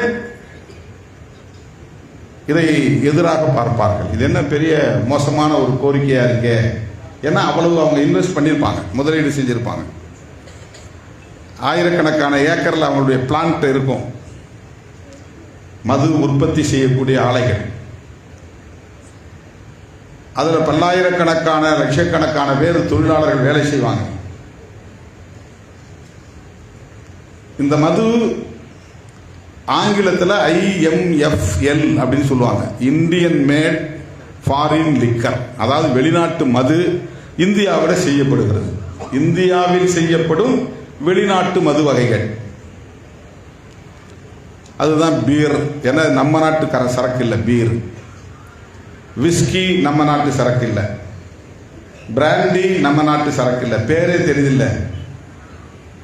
கெடா மார்க் சாராயம்னா நம்ம நாட்டு சரக்கு, சாராயம் தான் நம்ம நாட்டு சரக்கு, அது நாட்டு சரக்கு. கண்ட்ரி அராக் அப்படின்னு சொல்லுவாங்க. அதை கண்ட்ரி அராக், நாட்டு சாராயம். அது நம்மளுக்கு ரொம்ப சிம்பிளாக பண்ணிடுவாங்க. நாவ மரத்து தோல்லாம் உரிச்சு, பட்டையெல்லாம் உரிச்சிட்டு வந்து போட்டு ஊற வைப்பாங்க. ஊமத்தங்காய், ஊமத்தன் செடியெல்லாம் கொண்டு போய் அதை ஊற வைப்பாங்க, நசுக்கி போடுவாங்க. பேட்டரி செல்லாம் உடைச்சி அதில் கருப்பு கருப்பாக இருக்கு பாருங்க, அதெல்லாம் போட்டு ஊற வைப்பாங்க. பன்னி விட்ட பொறிக்கு வந்து போட்டு ஊற வைப்பாங்க. பன்றியின் எச்சம், பன்றி விட்டை. இங்கே உங்கள் ஊர் பக்கத்தில் என்ன சொல்றீங்கன்னு தெரியல, அதுக்கு பேர் பன்றியின் எச்சம். அதை பொறிக்கிட்டு வந்து அதை காய போட்டு அதில் போட்டு ஊற வைப்பாங்க. இதெல்லாம் ஊற வச்சா அது பேர் ஊறல். அப்புறம் காய்ச்சி வடிகட்டினா அதுக்கு பேர் சாராயம். அதுக்கப்புறம் அது கலர்லெஸ்ஸாக வந்துடும், கிளியராக வந்துடும், அப்படியே கண்ணாடி மாதிரி இருக்கும் பார்க்குறது. பேட்டரி செல்லு கடந்து, பன்னி விட்டை போட்டு, நாவப்பட்டை போட்டு, அதுதான் என்னென்ன அதில் வெல்லம் கொட்டுவாங்க, நாட்டு வெல்லத்தை கொட்டுவாங்க. நாட்டு வெல்லம் நிறைய கொட்டுவாங்க அதில், இந்த டேஸ்ட்டுக்காக. நாட்டு வெல்லத்தில் ஆல்கஹால் இருக்கு. இதுதான் நாட்டு சரக்கு. சொண்டிச்சோறு அப்படின்னு ஒன்று உண்டு, அது கடற்கரை ஓரங்களில் கிடைக்கும். சோறு இருக்கு பாருங்க, சோத்தை ரொம்ப நாள் மூடி வச்சுட்டு அதில் ஆல்கஹால் தானாக உற்பத்தி ஆகிடும். நீங்கள் பழைய சோறு பானை வச்சுருப்பீங்க வீட்டில், 3 நாள் 4 நாள் கழிச்சுட்டு போய் அதை திறந்து பார்த்தீங்கன்னா நல்லா நொதிச்சு போயிருக்கும். அப்படியே நிறையா கொப்பளம் அந்த இது நுரையாக இருக்கும். கப்புன்னு ஒரு வாடை அடிக்கும், புளிச்ச வாடை. அந்த பழைய சோறை நீங்கள் ஒரு 3 நாள் அல்லது 5 நாள் கழித்து எடுத்து குடிச்சிங்கன்னா சாப்பிட்ட உடனே நல்லா தூக்கம் வரும், கிருன்னு தூக்கம் வரும் பழைய சோறு சாப்பிட்டா. ஏன்னா அந்த சோத்துல ஏற்கனவே ஊறி இருக்கிற ஆல்கஹால் தான் அதுக்கு காரணம். அந்த ரைஸ் இருக்குங்களா, ரைஸ் அரிசி, அதில் ஆல்கஹால் உற்பத்தி பண்ண முடியும், சாராயம் உற்பத்தி பண்ண முடியும் ரொம்ப நாள் ஊற வச்சா. அதுதான் வந்து கடற்கரை ஓரங்களில் மண்ணுக்கு அடியில் சோத்தை போட்டு தம் பண்ணி போட்டு மூடி வச்சுருவாங்க. ஒரு மாதம் 2 மாதம் கழித்து அதை எடுத்தால் அது நல்லா நொதிச்சு போயிருக்கும். அதை கடைஞ்சி அதை வந்து வடிகட்டுவாங்க. வடித்தா அதில் வந்து நீராகார மாதிரியே வரும், ஆனால் பயங்கர போதை இருக்கும். அதில் வேறு எதுவும் ஆட் பண்ணவே மாட்டாங்க. அந்த அரிசியிலேயே ஆல்கஹால் வந்து, அதுக்கு பேர் வந்து செல்ஃப் ஜெனரேட்டட் ஆல்கஹால், தன்னுற்பத்தி ஆல்கஹால், தன்னுற்பத்தி சாராயம்னு பேர். இதெல்லாம் நாட்டு சரக்கு. வெளிநாட்டு மது வகைகள்லாம் ethyl alcohol, methyl alcohol, alcohol வந்து ஸ்பிரிட்ல இருந்து எடுக்கிறாங்க. ஸ்பிரிட் எதுல இருந்து எடுக்கிறாங்க அப்படின்னா மொலாசஸ்ல இருந்து எடுக்கிறாங்க. மொலாசஸ் என்னன்னா கரும்பு பால் தான் மொலாசஸ். கரும்பஞ்சாறு இருக்கு இல்லையா, அதுல இருந்து எடுக்கிற வடிகட்டப்படாத, அதாவது சர்க்கரையாக மாற்றப்படாத ஒரு பொருள் மொலாசஸ். அது ரொம்ப நாள் கருப்பஞ்சாறு வடி ஊறி இருந்தால் அதுக்குள்ள ஆல்கஹால் உற்பத்தி ஆகும். அதை வடிச்சாங்கன்னா 100% ரெக்டிஃபைட் ஸ்பிரிட் கிடைக்கும். ரெக்டிஃபைட் ஸ்பிரிட் அப்படிங்கிறது ஆர்எஸ். அதை அளவு தண்ணி கலந்தோ அல்லது வேற ஏதோ கலந்தோ, கலர் அல்லது ப்ரிசர்வேட்டிவ் கலந்து அல்லது ஸ்வீட்டு கலந்து ஏதாவது கலந்து 4% இருந்து 5% ஆல்கஹால் இருந்தால் 100 மில்லியில் 100 மில்லி பாட்டிலில் 4% இருந்து 5% வரலாம் ஆல்கஹால் தான், அது பீர். 35க்கு மேலே 45க்குள்ள இருந்தால் அது விஸ்கி, பிராண்டி. அதெல்லாம் நம்ம வந்து அப்படியே நேரடியாக ராவா குடிக்க முடியாது. அதில் தான் சோடா ஊற்றுறது, தண்ணி ஊற்றுறது, அப்புறம் அது அந்த இது தாங்க முடியாமல் வந்து ஊறுகாயை எடுத்து சாப்பிட்றது, சுவைக்கிறது. அப்படியே மூஞ்செல்லாம் அப்படி போகும், அவங்க இங்கெங்கே போயிடும் மூஞ்செல்லாம். கண்ணெல்லாம் இருக்க மூடிக்குவான், கண்ணை இருக்க மூடிட்டு அப்படி ஒரு நாத்தம் அடிக்கிறத குடிப்பான். அந்த ஆல்கஹால் அவ்வளவு ஸ்மெல் அடிக்கும். ஆனால் கிர்ன்னு ஏறிடும். பொண்டாட்டி திட்டுறது தெரியாது, கடங்காரம் திட்டுறது தெரியாது, வீட்டில் இருக்கிற பிரச்சனை தெரியாது, எந்த தொல்லையும் தெரியாது, அப்படியே மிதந்துக்கிட்டு இருப்பான். பிரச்சனை இல்லாமல் இருக்கணும், அதுக்காக தான் அது. பிரச்சனையை ஃபேஸ் பண்ணுறவன் அதை நாட மாட்டான். பிரச்சனையை ஃபேஸ் பண்ண முடியாதவன் அதை போட்டுக்கிட்டான்னா ஒன்றும் இல்லை. எத்தனை தான் அவன் பொண்டாட்டி திட்டினாலும் பட்னியை கிடக்கிறான், புள்ள இதுக்காக சாப்பாடு இல்லாமல் கிடக்கு, இப்படிலாம் என்ன சொன்னாலும் அவன் மண்டையில் ஏறாது. அவன் வந்து பிரெயின் அப்படியே பறந்துக்கிட்டு இருப்பான், மிதந்துக்கிட்டு இருப்பான். அதுக்கு தான் எல்லாரும் அதுக்கு அடிக்ட் ஆகிறது. இது வெளிநாட்டு மது வகைகள், ஆனால் இந்தியாவில் தயாரிக்கப்படுகிறது. அதைத்தான் ஆங்கிலத்திலே இந்தியன் மேட் ஃபாரின் லிக்கர் என்று சொல்லப்படுகிறது. இதைதான் இப்போ மதுபான ஆலைகள்லாம் உற்பத்தி பண்றாங்க. அது வெவ்வேறு வகையான பாட்டில், அழகழகான பாட்டில் செய்வாங்க, கலர் கலரான பாட்டில் செய்வாங்க. அது கோல்டு கலரில் லேபிள் இருக்கும், வித்தியாசமாக இருக்கும். இது உண்மையிலேயே இப்போ ஃபாரின்ல இருந்து வரக்கூடிய சாராயம் எப்படி இருக்கும், ஆல்கஹால், அதுக்கு ரொம்ப மவுசு ஜாஸ்தி. அதனால தான் வெளியிலேருந்து வரவன் பூரா அதை வாங்கிட்டு வந்து ஃப்ரெண்ட்ஸுங்களுக்கு கிஃப்ட் கொடுப்பான். நேரடியாக ஃபாரின் சரக்குப்பா, இதுவும் ஃபாரின் சரக்கு தான், ஆனால் இந்தியாவில் தயாரிக்கப்பட்டது. அது ஃபாரின்லேயே தயாரிக்கப்பட்டது. இதில் ஒயின் ஒன்று இருக்கு. ஒயின் என்னன்னா பழ வகைகளிலிருந்து தயாரிக்கப்படக்கூடியது. ஓட்கான்னு ஒன்று இருக்கு, அதுவும் சாராயம் தான். அது ஒரு வகையான தானியத்திலிருந்து தயாரிக்கப்படுகிறது. இப்படி சொல்லிக்கொண்டே போகலாம். இது உலகம் முழுக்க இருக்கு. இங்கிலாந்துல இல்லையா இருக்கு, அமெரிக்காவில் இல்லையா இருக்கு, கனடாவில் இல்லையா இருக்கு, ஐரோப்பிய நாடுகளில் இல்லையா இருக்கு. நான் ஒரு முறை லண்டனுக்கு போயிருந்தப்போ ஒரு கடத்தெருவில் வந்து ஒரு கும்பலா நின்றாங்க.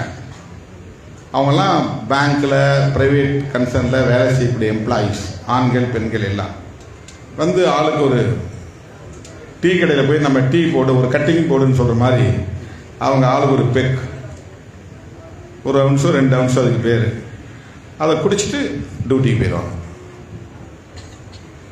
அது வந்து குளிர் பிரதேசம். இந்த மாதிரி மதுவை அளவா சாப்பிட்டா அவங்களுக்கு உடம்பு எந்த நேரமும் வாமா இருக்கும், கொஞ்சம் கதகதப்பா இருக்கும், அவங்க வேலை செய்ய முடியும். அதில் யாரும் அடிக்ட் ஆகிறது இல்லை. ஏன்னா அவனுக்கு தெரியும் எதை எதை எந்த நேரத்தில் சாப்பிடணும். அந்த அளவுக்கு அவனுக்கு மெச்சூரிட்டி இருக்கு, அவன் படிச்சிருக்கிறான். இது உடம்புல போச்சுன்னா எப்படி லிவர் பாதிக்கப்படுங்கிறது அவனுக்கு தெரியும். ஸ்டொமக், வயிறு, இறைப்பை வந்து எப்படி புண்ணாகுங்கிறது அவனுக்கு தெரியும்.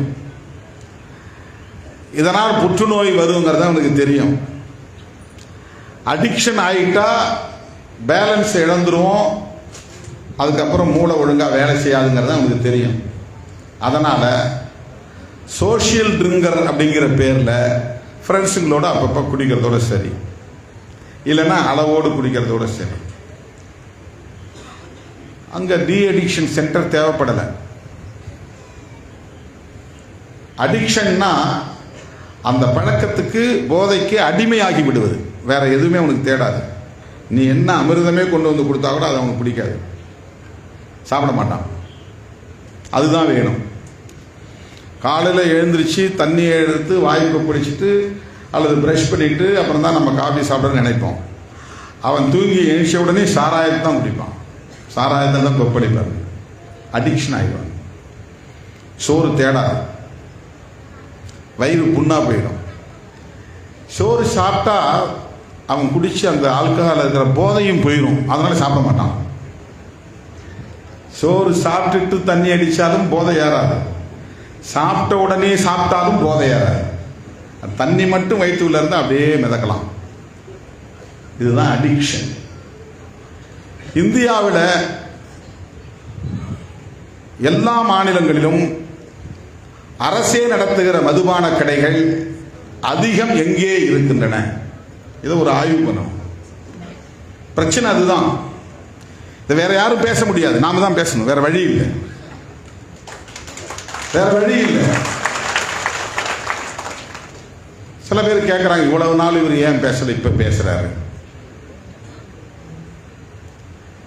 இவ்வளவு நாளா நான் பேசுறது நீ கவனிக்கல, இப்பதான் கவனிக்கல. இவ்வளவு நாளா நான் பேசுறத யாரும் ஊடகங்களை பெருசா போடல, இப்ப போடுறீங்க. அதுக்கு உங்களுக்கு ஒரு காரணம் இருக்கு, எனக்கு ஒரு காரணம் இல்லை. நான் தொடக்க காலத்திலிருந்து பேசிட்டு வர அரசியல் தான் இந்த அரசியல். வாய்ப்புள்ள இடங்களெல்லாம் நான் விளக்கம் சொல்லிக்கிட்டு இருக்கிறேன், பையன்கிட்ட சொல்லிக்கிட்டு இருக்கிறேன். இன்னைக்கு ஏன் அதை அவங்க பெருசாக்குறாங்கன்னா, அவங்களுக்கு இதை பெருசாக்கக்கூடியவர்களுக்கு ஒரு உள்நோக்கம் இருக்கிறது. என்னன்னா, இதன் மூலமாவது திருமாவளவனுக்கும் முதலமைச்சருக்கும் இடையில ஒரு முரண்பாட்டை உருவாக்கி இந்த கூட்டணியை உடைத்து விட முடியாதா? நம்மள அவன் பெருசா நினைச்சலாம் அதை போடல. திருமாவளவன் வந்து ரொம்ப முக்கியமான சக்தி, அவர் சொன்னா அப்படியே அது வந்து ஃபயர் ஆகுது, அவர் அப்படிப்பட்டவர் இப்படிப்பட்டவர் அப்படிலாம் அவன் நினைச்சு போடல. திருமாவளவனை பயன்படுத்தி திமுக கூட்டணியை உடைக்க முடியுமா அப்படின்னு நினைக்கிறவர்கள் தான் இதை பெருசாகிறாங்க. நாம ரொம்ப யதார்த்தமா சொன்னோம். என்ன சொன்னோம்னா, தேர்தல் அரசியல் வேற, மது ஒழிப்புக்காக நாம் விடுக்கிற அறைகூவல் வேற. நான் ரொம்ப தெளிவா சொன்னேன்.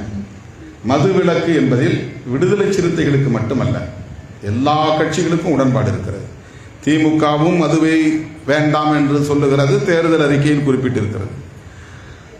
அதிமுகவும் மதுவை ஒழிக்க உடன்பாடு இருக்கிறது என்று தேர்தல் அறிக்கையில் குறிப்பிட்டிருக்கிறார்கள். விடுதலை சிறுத்தைகளும் சொல்லுகிறது, இடதுசாரிகளும் சொல்லுகிறோம். எல்லா கட்சிகளும் சொல்லும் போது அப்புறம் ஏன் மதுக்கடைகள் திறந்திருக்கு? உனக்கும் பிடிக்கல, எனக்கும் பிடிக்கல, அவருக்கும் பிடிக்கல, இவருக்கும் பிடிக்கல, அப்புறம் ஏன் மதுக்கடைகளை மூட முடியவில்லை?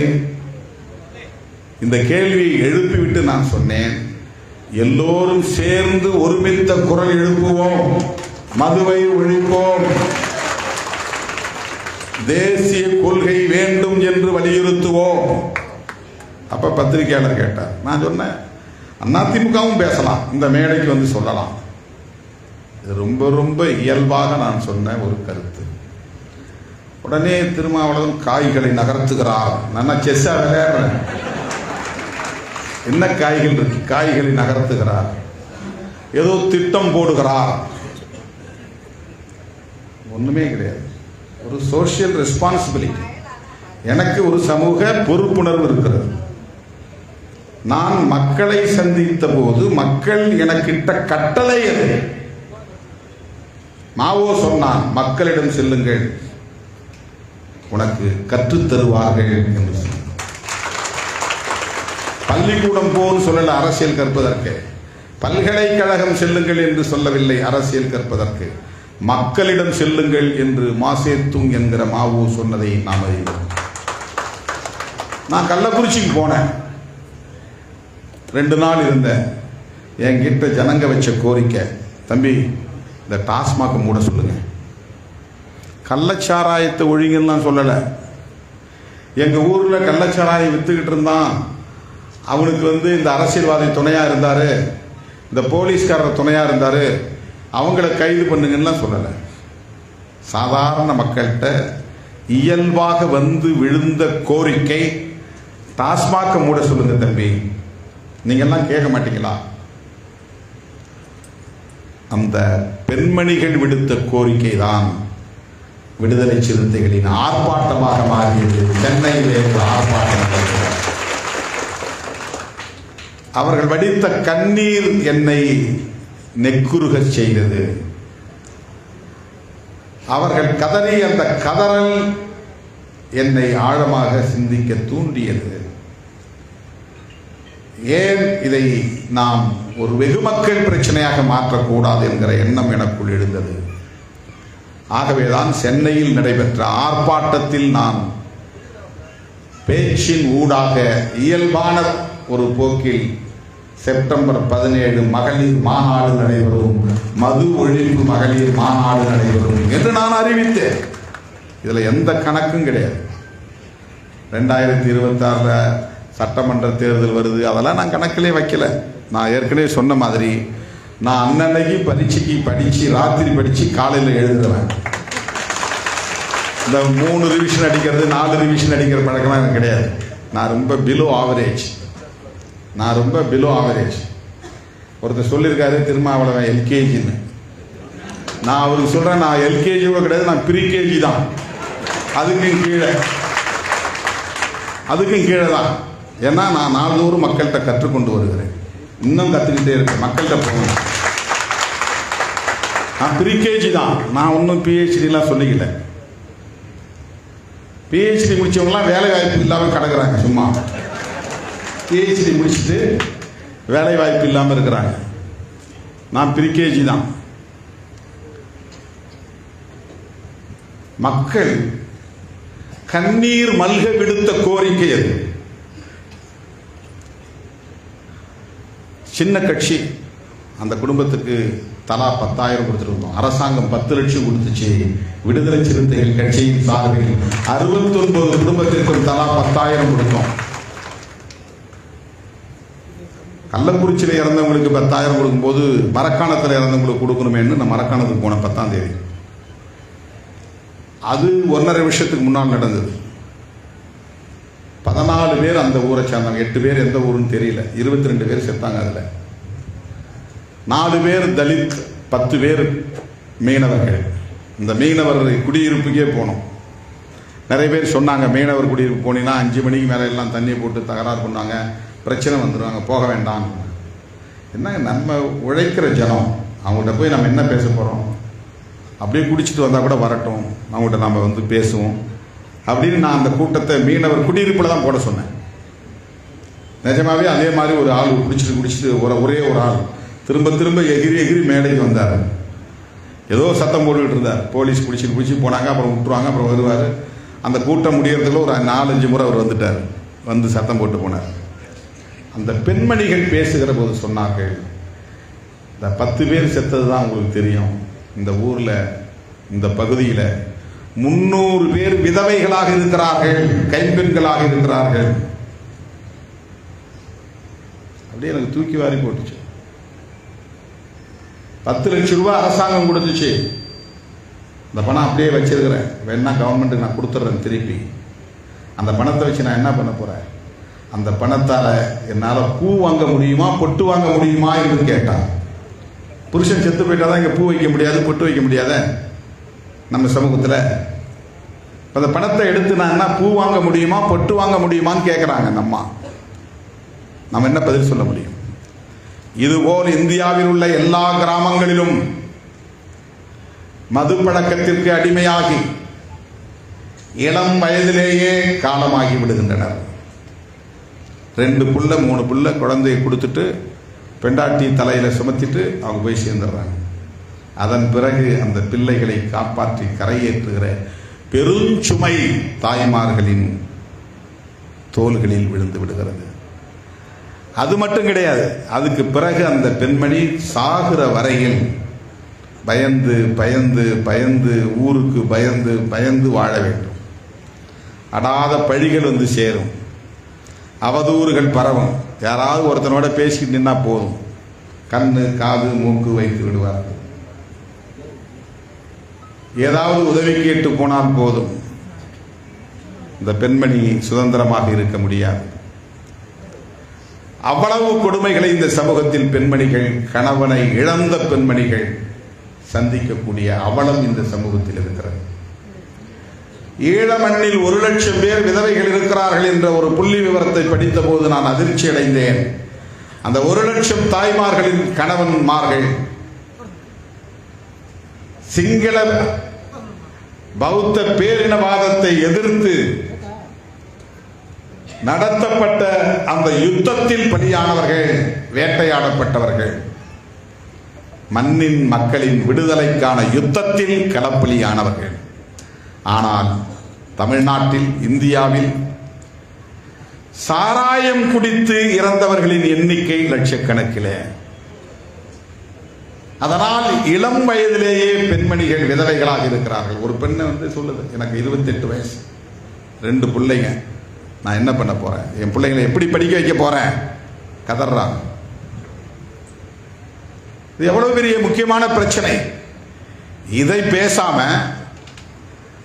தாய்மார்களின் கண்ணீரை பற்றி பேசாமல், அந்த கண்ணீரை துடைப்பதற்கு என்ன வழி என்று பேசாமல், திருமாவளவன் விடுத்த கோரிக்கையில் உள்ள நியாயத்தை பேசாமல், அந்த நியாயத்திற்கு துணையாக இருக்க வேண்டும் என்று முன்வராமல், எல்லோரும் சேர்ந்து திருமாவளவனை போல் குரல் கொடுப்போம் என்று களத்திற்கு வராமல் கணக்கு போடுறாரு திருமாவளவன், கதை கட்டி விடுகிறார்கள்.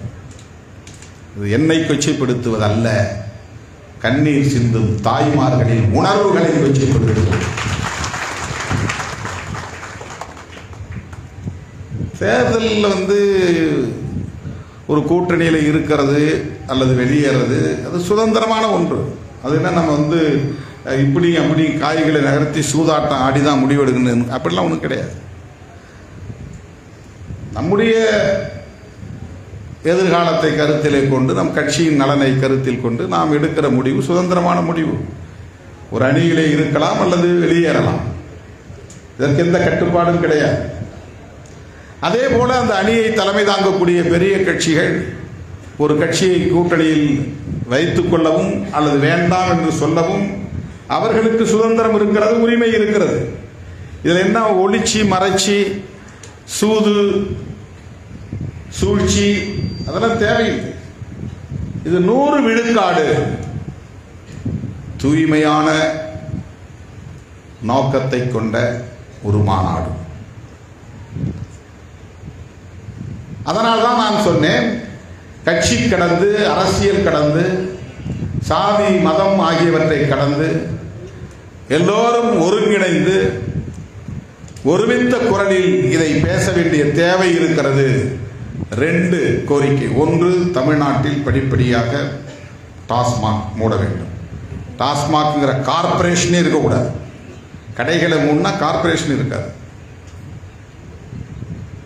2வது, அகில இந்திய அளவில் மதுவிலக்கு தேசிய கொள்கை வரையறுக்கப்பட வேண்டும். அதன் அடிப்படையில் ஒரு சட்டம் இயற்றப்பட வேண்டும்.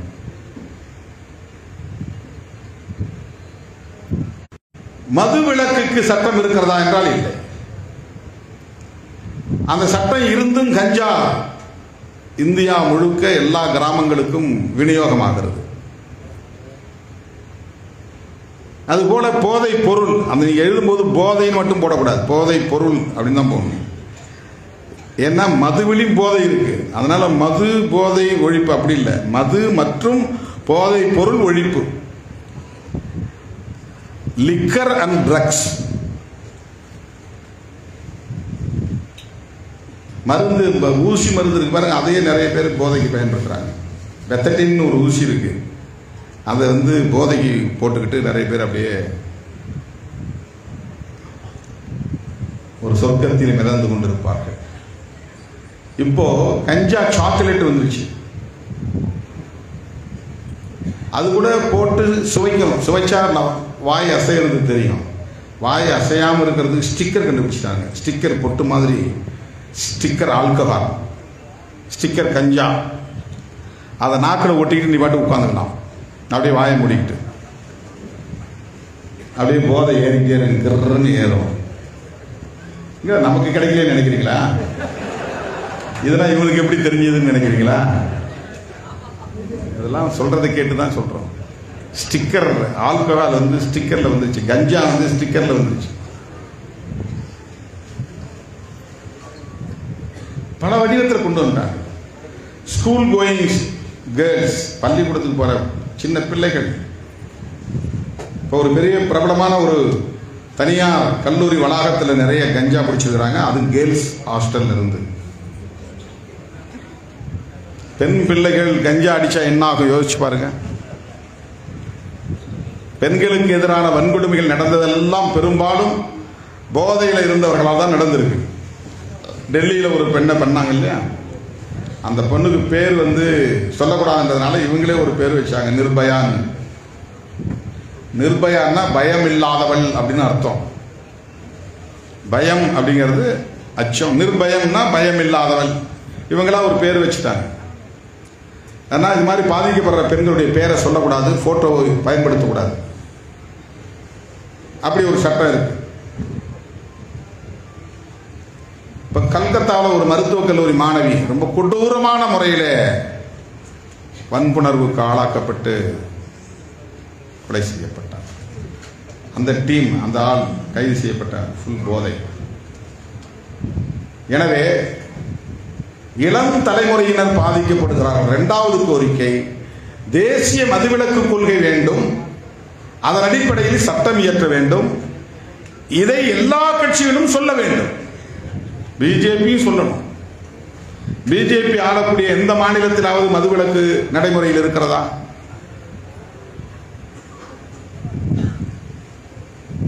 மாநில அரசு உத்தரப்பிரதேசத்தில் யோகி ஆதித்யநாத் முதலமைச்சர்.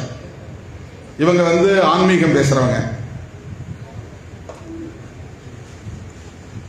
ராமரை வழிபடக்கூடியவங்க, நல்லொழுக்கத்தை பின்பற்ற வேண்டும் என்று சொல்லக்கூடியவர்கள். ஏன் உத்தரப்பிரதேசத்தில் மதுவிலக்கு இல்லை? முதல் வேளை அதை செய்ய வேண்டுமா இல்லையா?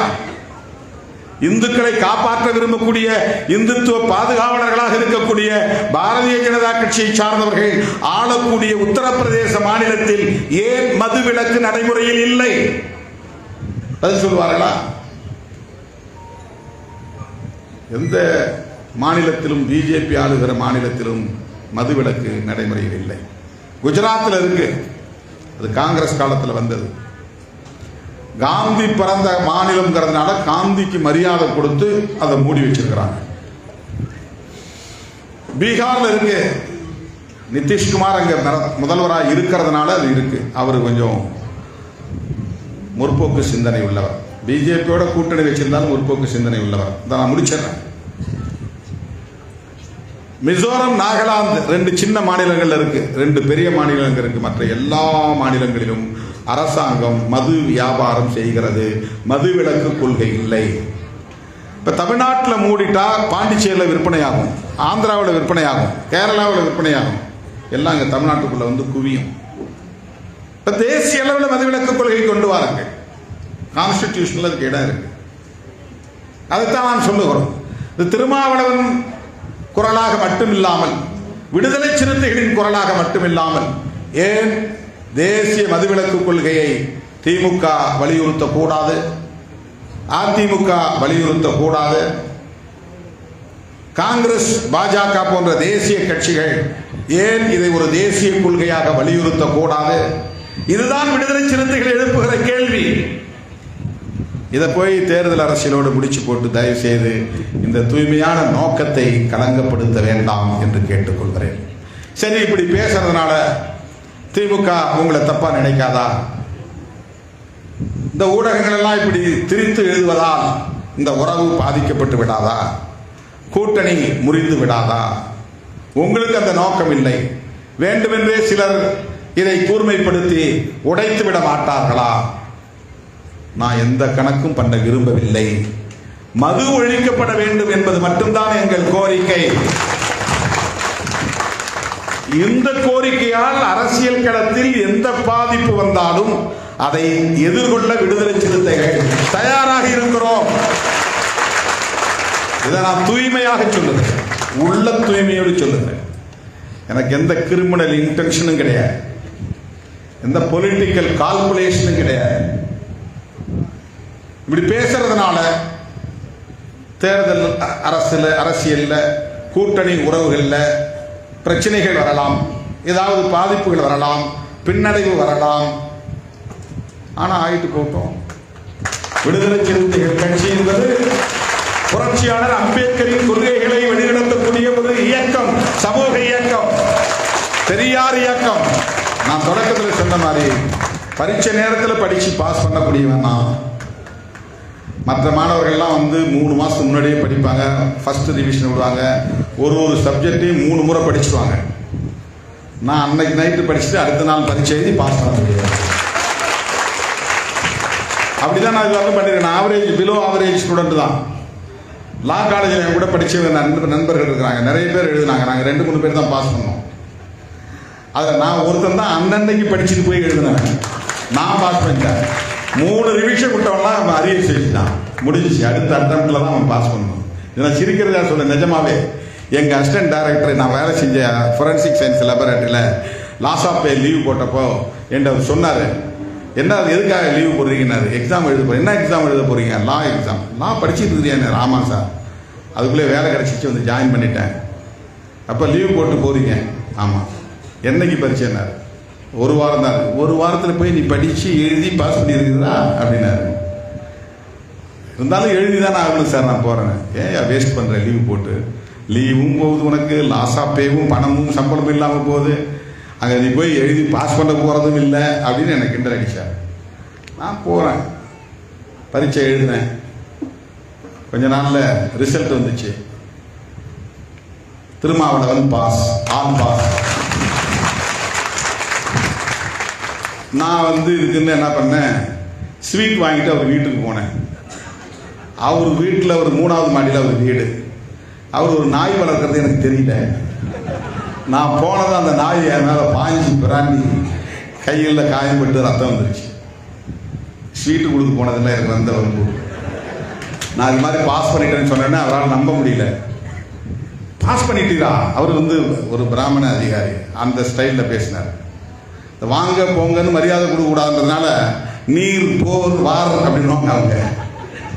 நீன்னு சொல்லக்கூடாது, ஒருமையில சொல்லக்கூடாது, நீங்கன்னு மதிப்பு கொடுத்துடக்கூடாது.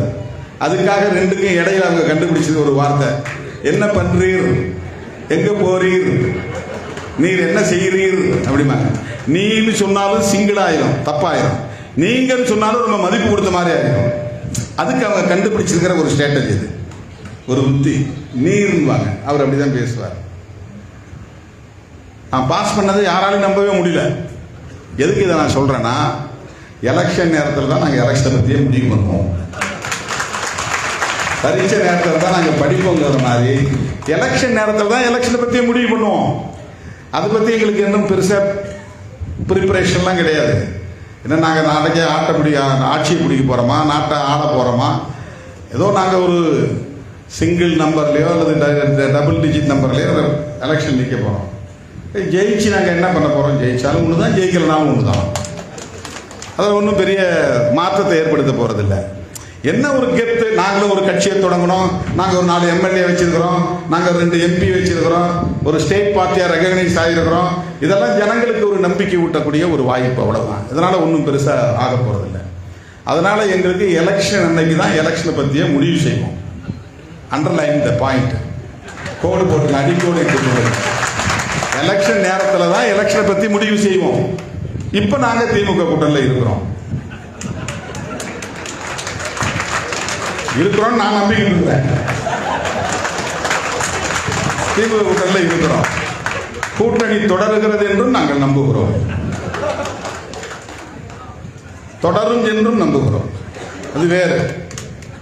ஆனால் 100 விழுக்காடு இந்த கண்ணீர் விட்டு கதறி அழுது கொண்டிருக்கிற தாய்மார்களின் கோரிக்கையை திசை திருப்ப வேண்டாம். இந்த மக்கள் முன்வைக்கக்கூடிய கோரிக்கை டாஸ்மாக் மூடப்பட வேண்டும் என்பதுதான். இந்தியா முழுவதும் தேசிய மதுவிலக்கு கொள்கை கொண்டு வரப்பட வேண்டும் என்பதுதான். பாரதிய ஜனதாவுக்கும் இதில் பொறுப்பு இருக்கிறது என்று சுட்டிக்காட்டுவதுதான் எங்கள் நோக்கம். புரட்சியாளர் அம்பேத்கர் அவர்கள் எழுதிய அரசமைப்பு சட்டத்தில் உறுப்பு எண் 47 டைரக்டிவ் பிரின்சிபிள்ஸ் வழிகாட்டும் நெறிமுறைகள் என்று மாநில அரசுகளுக்கு வழிகாட்டக்கூடிய நெறிமுறைகள் உள்ளன. அதில் ஆர்டிகிள் 47 அரசுக்கு வழிகாட்டுகிறது. படிப்படியாக நீ மதுவிலக்கு கொள்கையை ஏற்றுக்கணும், மதுவிலக்கை முழுமையாக நடைமுறைப்படுத்தணும்.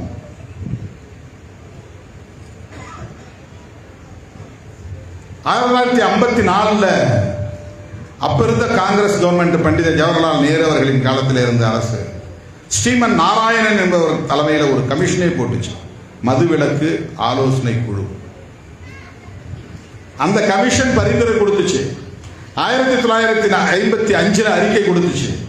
1958 ஏப்ரல் 1ஆம் தேதிக்குள்ள சட்டம் கொண்டு வர வேண்டும் என்று சொல்லியது.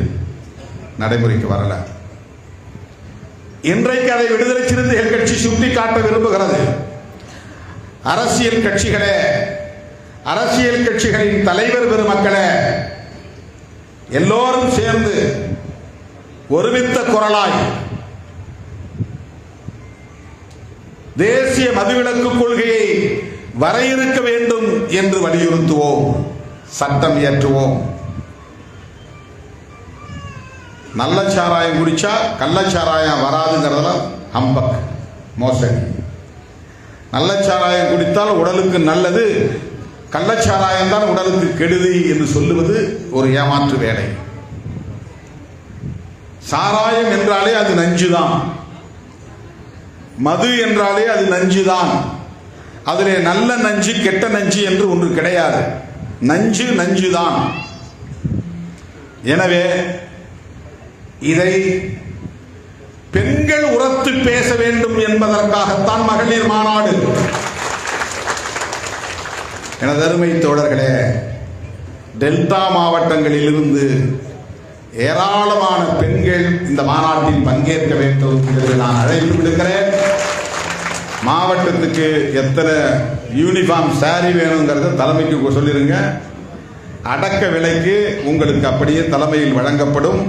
அந்த சாரியை உடுத்திக்கொண்டு, புடவையை உடுத்திக்கொண்டு நீங்கள் மாநாட்டுக்கு வர வேண்டும். எல்லாம் நீலம் சிவப்பு நட்சத்திரம் பொறித்த சேலை. இந்த ஒரு நாள் நாம் எல்லாம் நீலம் சிவப்பு. ஒரு ஓரம் பார்டர் இருக்குல்ல, ஓரம் இருக்குல்ல, அது என்ன சொல்லுவீங்க தமிழ்ல? பார்டர் தான், இங்கிலீஷ்ல பார்டர், தமிழ்ல என்ன சொல்றது? அது முந்தானைங்கிறது வேற, அது முன்பகுதி. அதுல நட்சத்திரம் பொறிச்ச நம்ம கொடி வருது. ஃபுல் நீளம், முழு சாரியும் நீளம் புடவை. ஓரத்துல நட்சத்திரம் பொறிச்சது, 2 அடிக்கு ஒரு நட்சத்திரம் பொறிச்சது. முந்தானை இருக்கு இல்லையா, அது ஃபுல் சிவப்பு, ரெட்டு.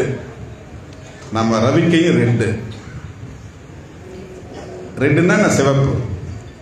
இந்த நீலம் சிவப்பு சேலை சட்டை அணிந்து கொண்டு இந்த மாநாட்டுக்கு நீங்கள் பாதுகாப்பாக வந்து சேர வேண்டும், பாதுகாப்பாக வீடு திரும்ப வேண்டும். பெண்கள் கலந்து கொள்ள வேண்டும் என்றால் எங்கிருந்தோ பெண்கள் வர முடியாது. கட்டட வேலைக்கு நார்த் இந்தியாவிலிருந்து ஆளை வரவழைச்சிக்கலாம். மாநாட்டுக்கு பெண்கள் எங்கிருந்து வரவழைக்க முடியும்? நம்ம குடும்பத்து பெண்கள் தான் வர வேண்டும். நம்ம வீட்டில் இருந்து தான் பெண்கள் வரணும். மகளிர் விடுதலை இயக்கத்துக்கு போஸ்டிங் போடாமல் இருந்தால் எல்லாத்தையும் இப்போ ஃபில்லப் பண்ணுங்க. யார் யார் ஆசையாக இருக்காங்க எல்லாத்துக்கும் ஒன்றிய செயலாளர், மாவட்ட செயலாளர், மாவட்ட துணை செயலாளர், நகர செயலாளர், நகர துணை செயலாளர், எல்லாத்துக்கும் வீட்டில் இருக்கிறவங்களாம் பொறுப்பு வாங்கி கொடுங்க.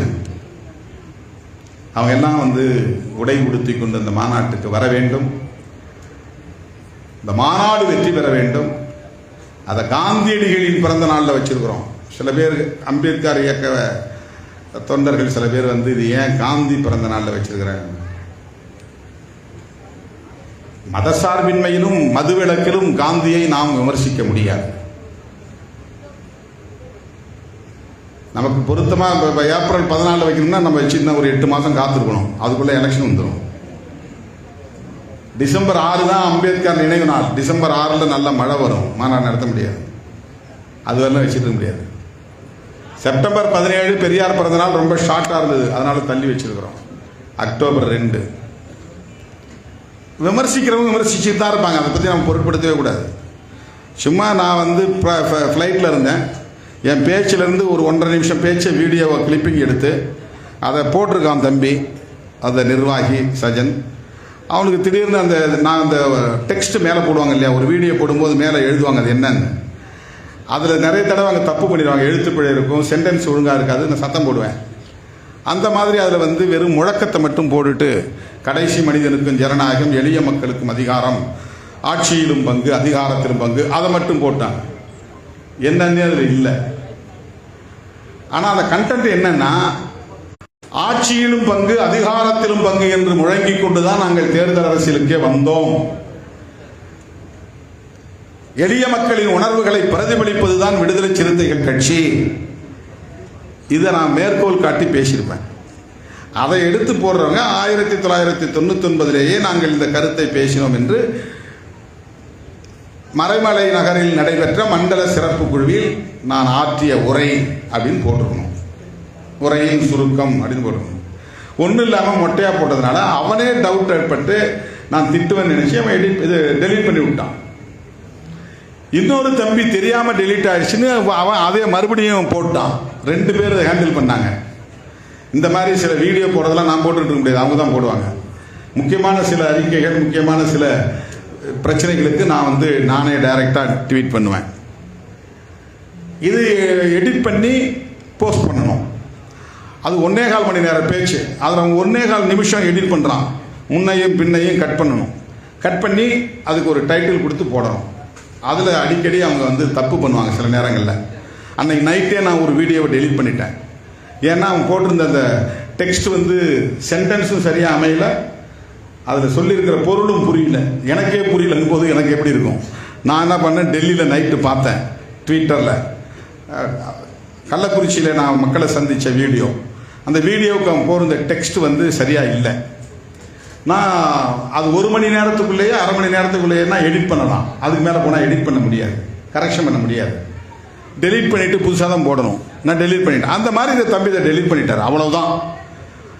ஏன் போட்டாரு திருமாவளவன், ஏன் டக்குன்னு எடுத்தாரு திருமாவளவன், இதுக்குள்ள ஏதோ சூட்சுமம் இருக்கு.